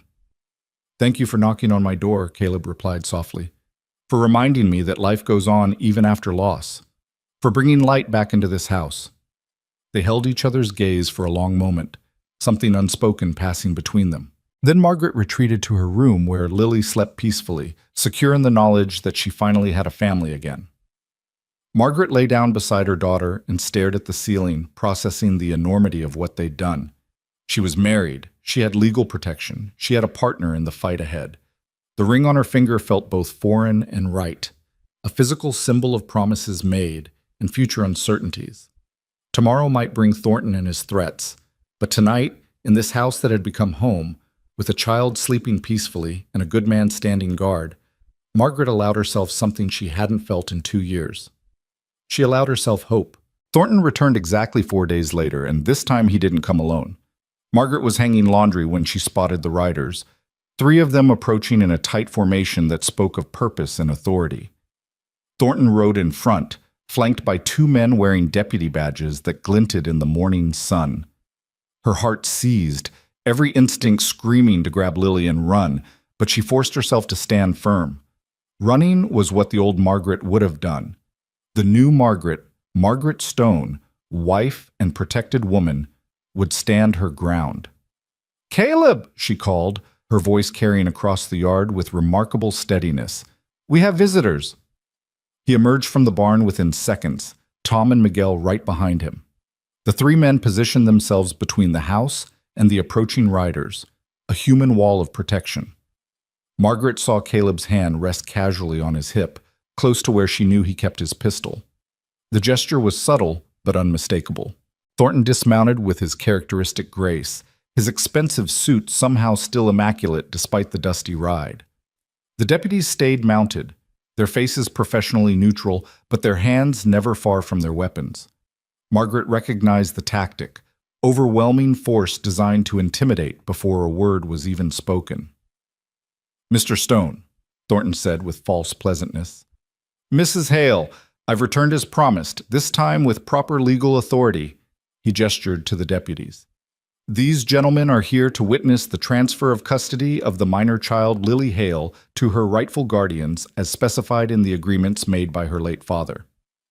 "There's been a development you should know about," Caleb said calmly. "Mrs. Hale is no longer Mrs. Hale. She's Mrs. Stone, my wife, which makes Lily my stepdaughter and under my legal protection as her father." The words landed like physical blows. Thornton's composed expression cracked for just a moment, revealing fury and calculation before he smoothed it back into professional courtesy. "Is that so? How convenient. And when did this marriage allegedly take place?" 4 days ago, legally performed and recorded by Augustus Fletcher, witnessed and notarized according to territorial law. Caleb pulled folded papers from his pocket. "Marriage certificate, right here, along with documentation of my petition to assume full parental rights and responsibilities for Lily Stone, formerly Lily Hale." One of the deputies leaned forward in his saddle. "You're saying the child's been legally adopted?" "I'm saying she has a new father, a stable home, and legal protection that supersedes any claims made against her deceased father's estate." Caleb's voice was steel wrapped in silk. "Whatever documents Mr. Thornton is carrying, they became irrelevant the moment Margaret and I married, and I claimed Lily as my daughter." Thornton's jaw tightened. "You can't simply marry your way out of legal obligations. The agreements Charles Hale made can only be enforced if there's a legitimate claim," Margaret interrupted, stepping forward to stand beside Caleb, "which there isn't. Charles never signed over custody of our daughter. He couldn't have because he loved her and would have died before allowing her to be used as collateral. Whatever papers you have are forgeries, Mr. Thornton. We all know it, and if you force this to go before a judge, the whole world will know it too." "Those are serious accusations, Mrs. Stone." Thornton's use of her married name was sharp, mocking. Accusing an officer of the court of forgery could have consequences. "So could attempting to kidnap a child under false pretenses," Caleb shot back. "Sheriff Morrison might be interested to hear about a Boston lawyer trying to remove a territorial citizen's daughter based on questionable documentation. The sheriff takes a dim view of outsiders causing trouble in his jurisdiction." The second deputy shifted uncomfortably. "Mr. Thornton, if there's a dispute about the legitimacy of these documents, maybe we should wait for—" "The documents are legitimate," Thornton insisted, but there was a thread of uncertainty in his voice now. "I have witnesses, signatures, proper legal—" "Then present them before a judge," Fletcher's voice cut through the tension. The lawyer had appeared from the direction of the road, riding a horse with surprising speed for a man his age. "Present them before Judge Hawthorne in territorial court. Let's examine these documents in proper legal proceedings where forgery can be properly assessed." Thornton's face darkened. "This is none of your concern, Fletcher. On the contrary, it's entirely my concern. I represent Mr. and Mrs. Stone, and I won't allow you to intimidate my clients or attempt to remove a child from her legal guardians without proper judicial review." Fletcher dismounted and pulled his own sheaf of papers from his saddlebag. "I've done some investigating into your methods, Mr. Thornton. Seems you've pulled this scheme before, threatening legal action based on fabricated documents, relying on people being too poor or frightened to fight back. But the Stones aren't poor, and they're not frightened. They're prepared to fight this all the way to territorial Supreme Court if necessary." One of the deputies cleared his throat. "Mr. Thornton, if there's question about the document's validity, we can't proceed with removing the child. We'd need a court order from Judge Hawthorne, and he'd want to review everything first." "I have a court order," Thornton snapped, pulling an envelope from his coat. "Right here, signed by a federal magistrate in Boston." "A federal magistrate has no jurisdiction over territorial custody matters," Fletcher said immediately. "Any first-year law student knows that. Montana Territory governs its own domestic issues. You need a territorial judge's order, Mr. Thornton, and you don't have one." The deputies exchanged glances. The first one spoke carefully. "Sir, if Mr. Fletcher's right about jurisdiction, we can enforce a federal order on territorial matters. We'd need to take this before Judge Hawthorne."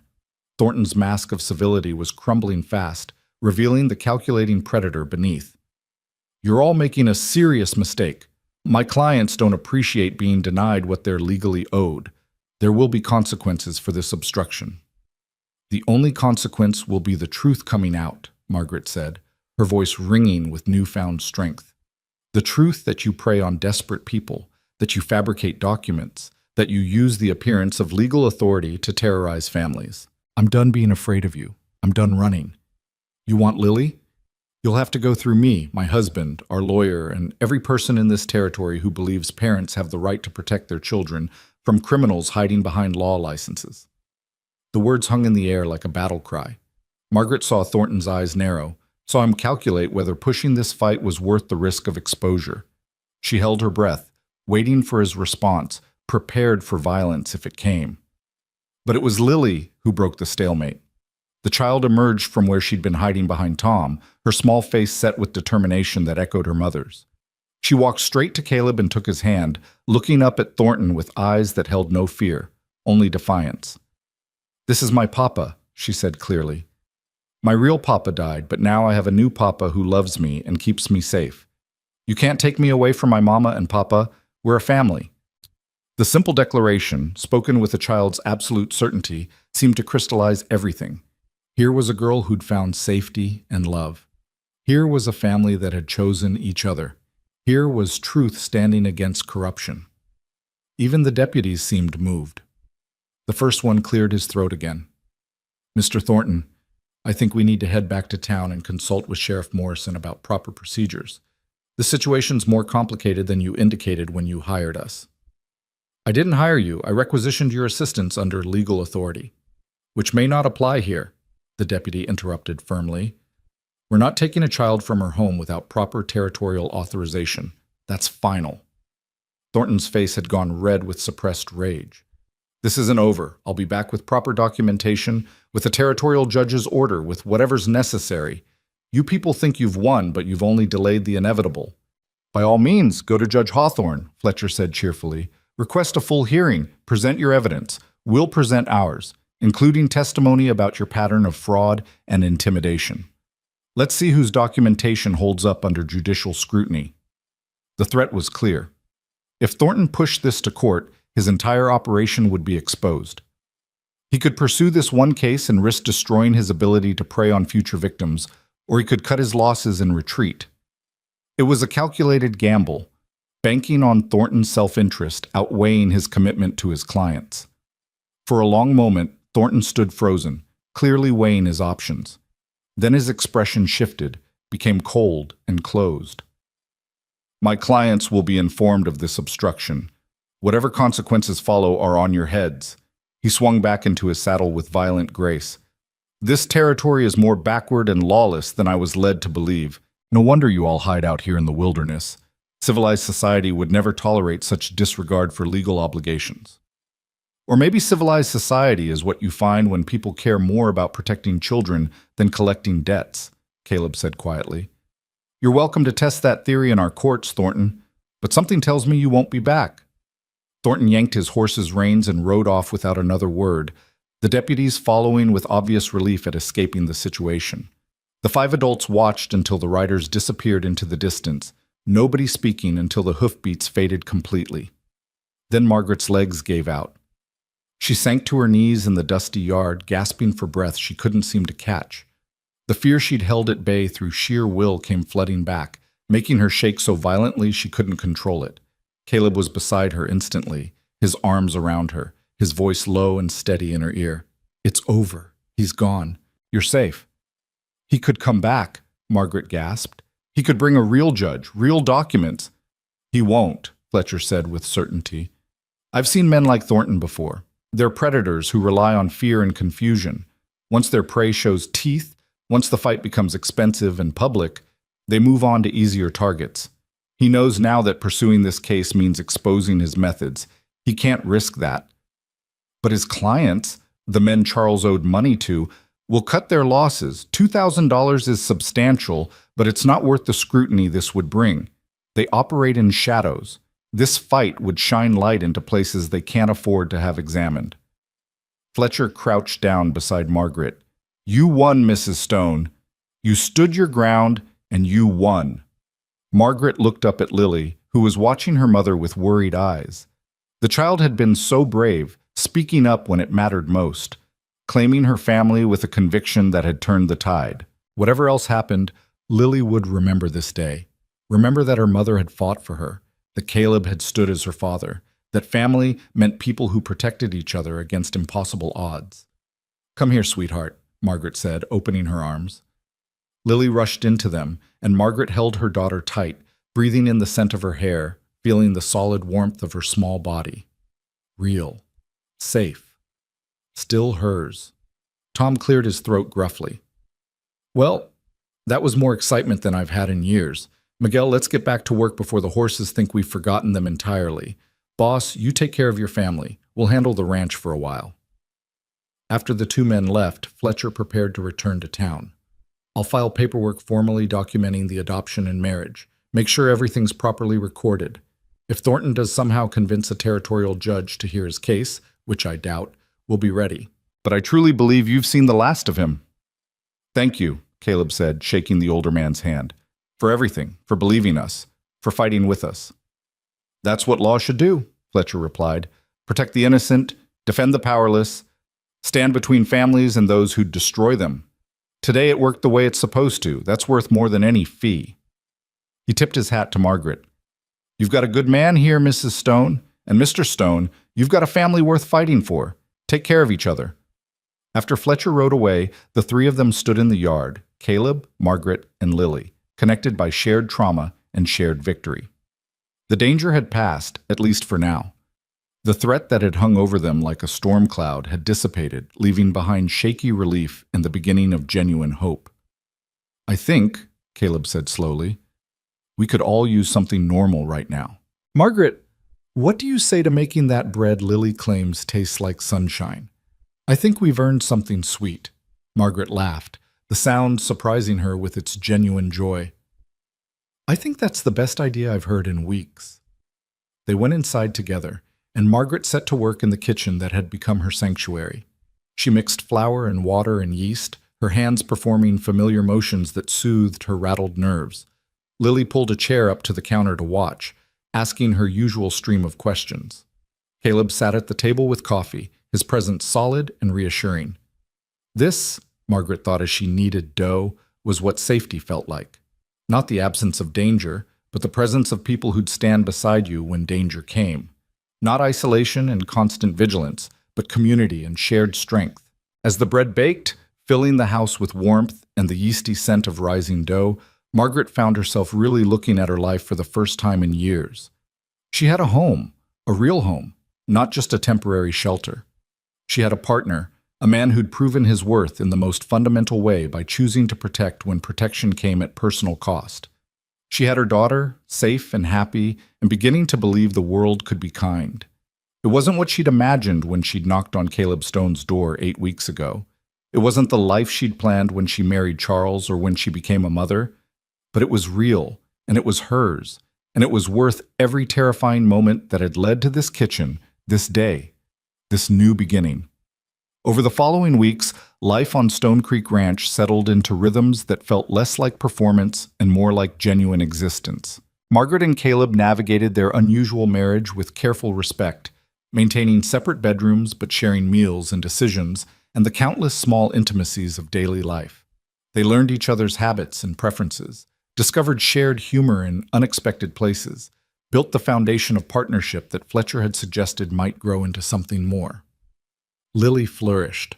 The child who'd been so careful, so guarded, began to open like a flower, finally getting enough sunlight. She laughed freely, ran through the ranch without looking over her shoulder, asked Tom endless questions about ranch life, and started calling Caleb Papa with unconscious ease. She began attending the small school in Stone Creek, making friends with other children, bringing home stories about spelling bees and playground games and all the normal concerns of childhood that she'd been denied during years of running. Margaret watched her daughter's transformation with gratitude so profound it sometimes brought her to tears. This was what she'd been fighting for, not just survival, but the chance for Lily to be a child, to have stability and security and the freedom to dream about the future instead of fear it. The women of Stone Creek, once they learned about the new marriage, welcomed Margaret with a warmth that surprised her. They brought gifts, jars of preserves, embroidered linens, recipes scribbled on scraps of paper. They included her in their sewing circles and church socials, treating her not as an outsider or a woman with a suspicious past, but as one of their own.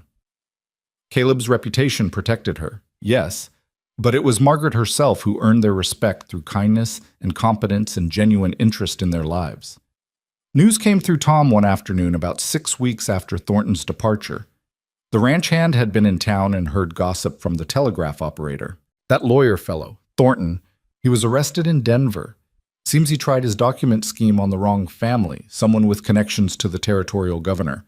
They investigated his past cases and found a pattern of fraud. He's facing criminal charges now. Margaret felt the last knot of fear finally unwind. Thornton couldn't hurt them anymore. He couldn't hurt anyone anymore.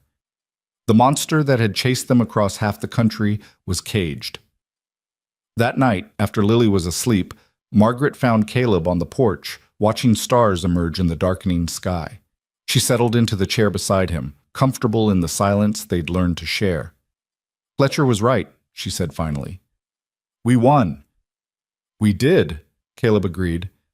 "You stood your ground when you could have run. That took courage." "I had help standing. I couldn't have done it alone." Margaret turned to look at him. This man who'd become her husband almost by accident, but who'd proven himself worthy of the title in every way that mattered. "Thank you, Caleb, for everything, for taking us in, for marrying me to keep Lily safe, for being the father she needed." "I should be thanking you," Caleb said quietly. "You brought my house back to life. You gave me reasons to care about tomorrow instead of just surviving today. You and Lily, you saved me, Margaret, more than you probably know." Something in his voice made Margaret's heart beat faster. They'd been dancing around this for weeks, this awareness of each other that went beyond practical partnership, the accidental touches that lingered a moment too long, the glances that carried weight beyond their apparent meaning. The growing sense that what they'd built together could become something more if they were brave enough to let it.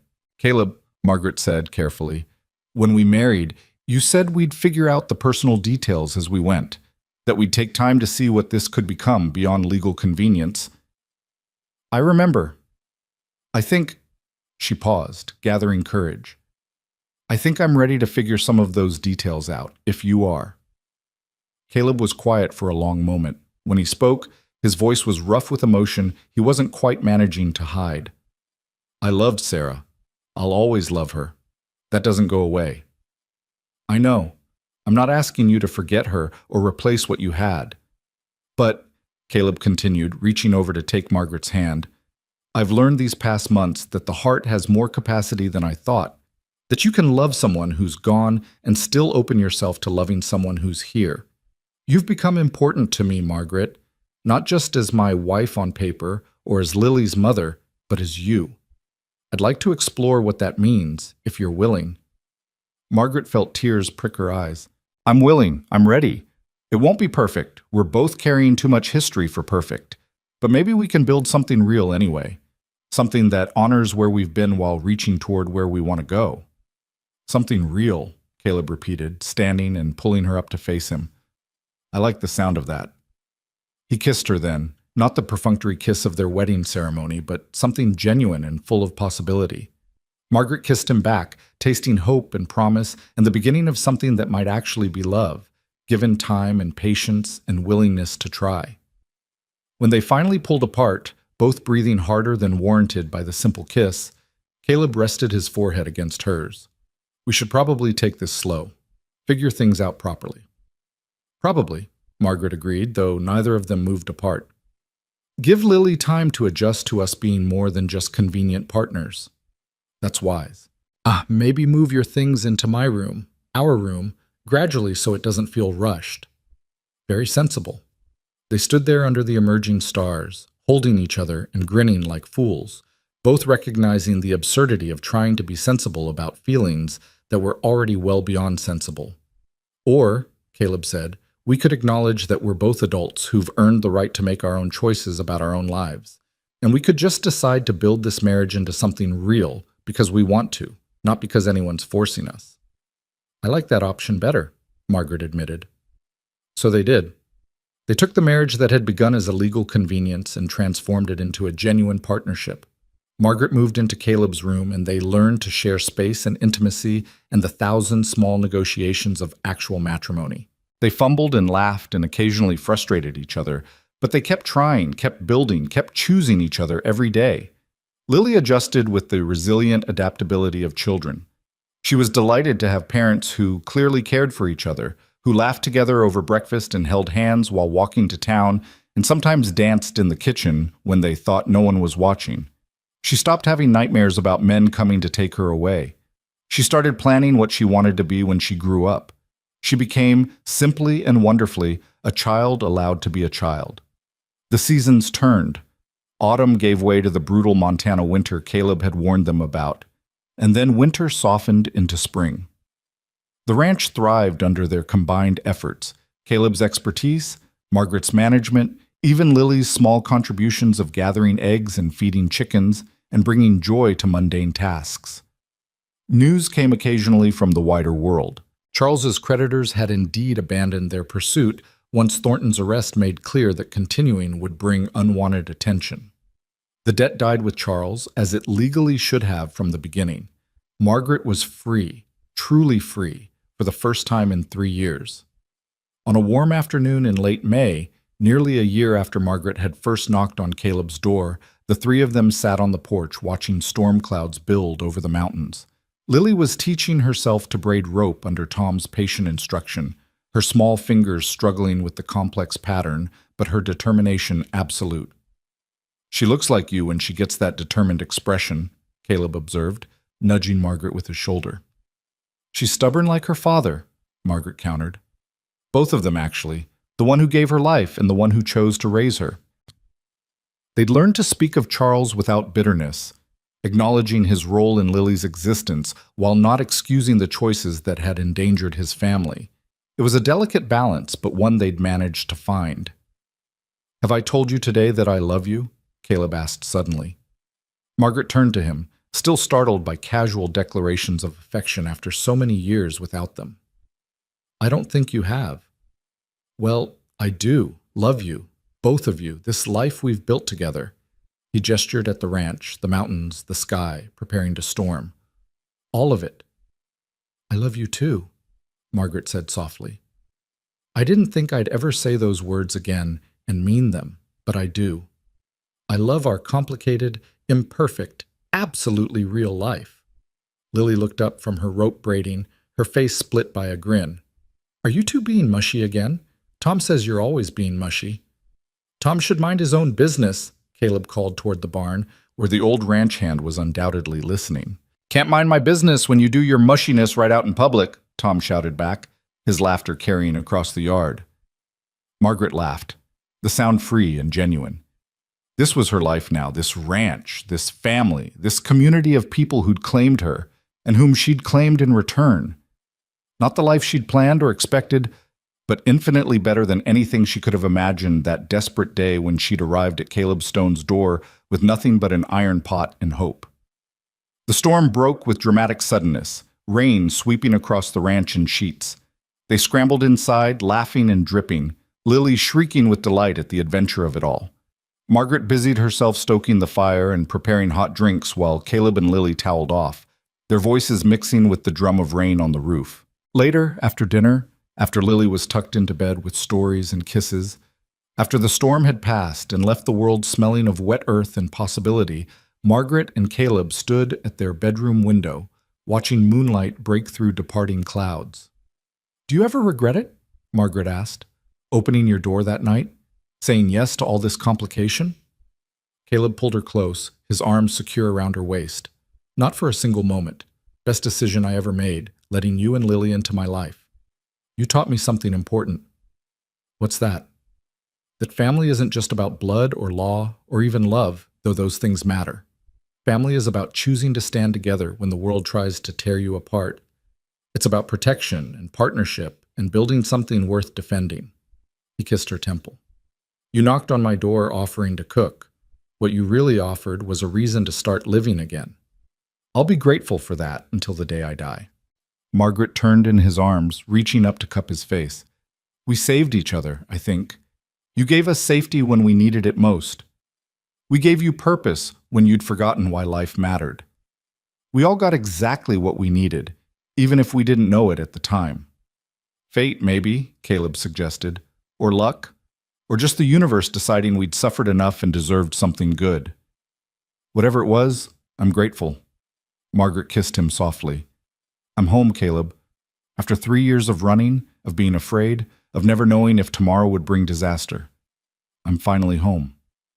You are, he agreed. We all are. This is our home, our family, our life. And nobody, not Thornton, not creditors, not the past, can take that away from us. We fought for it. We earned it. It's ours. They stood together in the moonlight, husband and wife, not by accident or convenience, but by choice and commitment and hard-won love. Outside, the ranch settled into quiet night sounds, cattle lowing, horses shifting in their stalls, the wind singing through pine trees on the mountainside. Inside, 3 people who'd found each other against impossible odds slept secure in the knowledge that they belonged to each other, protected by bonds stronger than blood and deeper than law.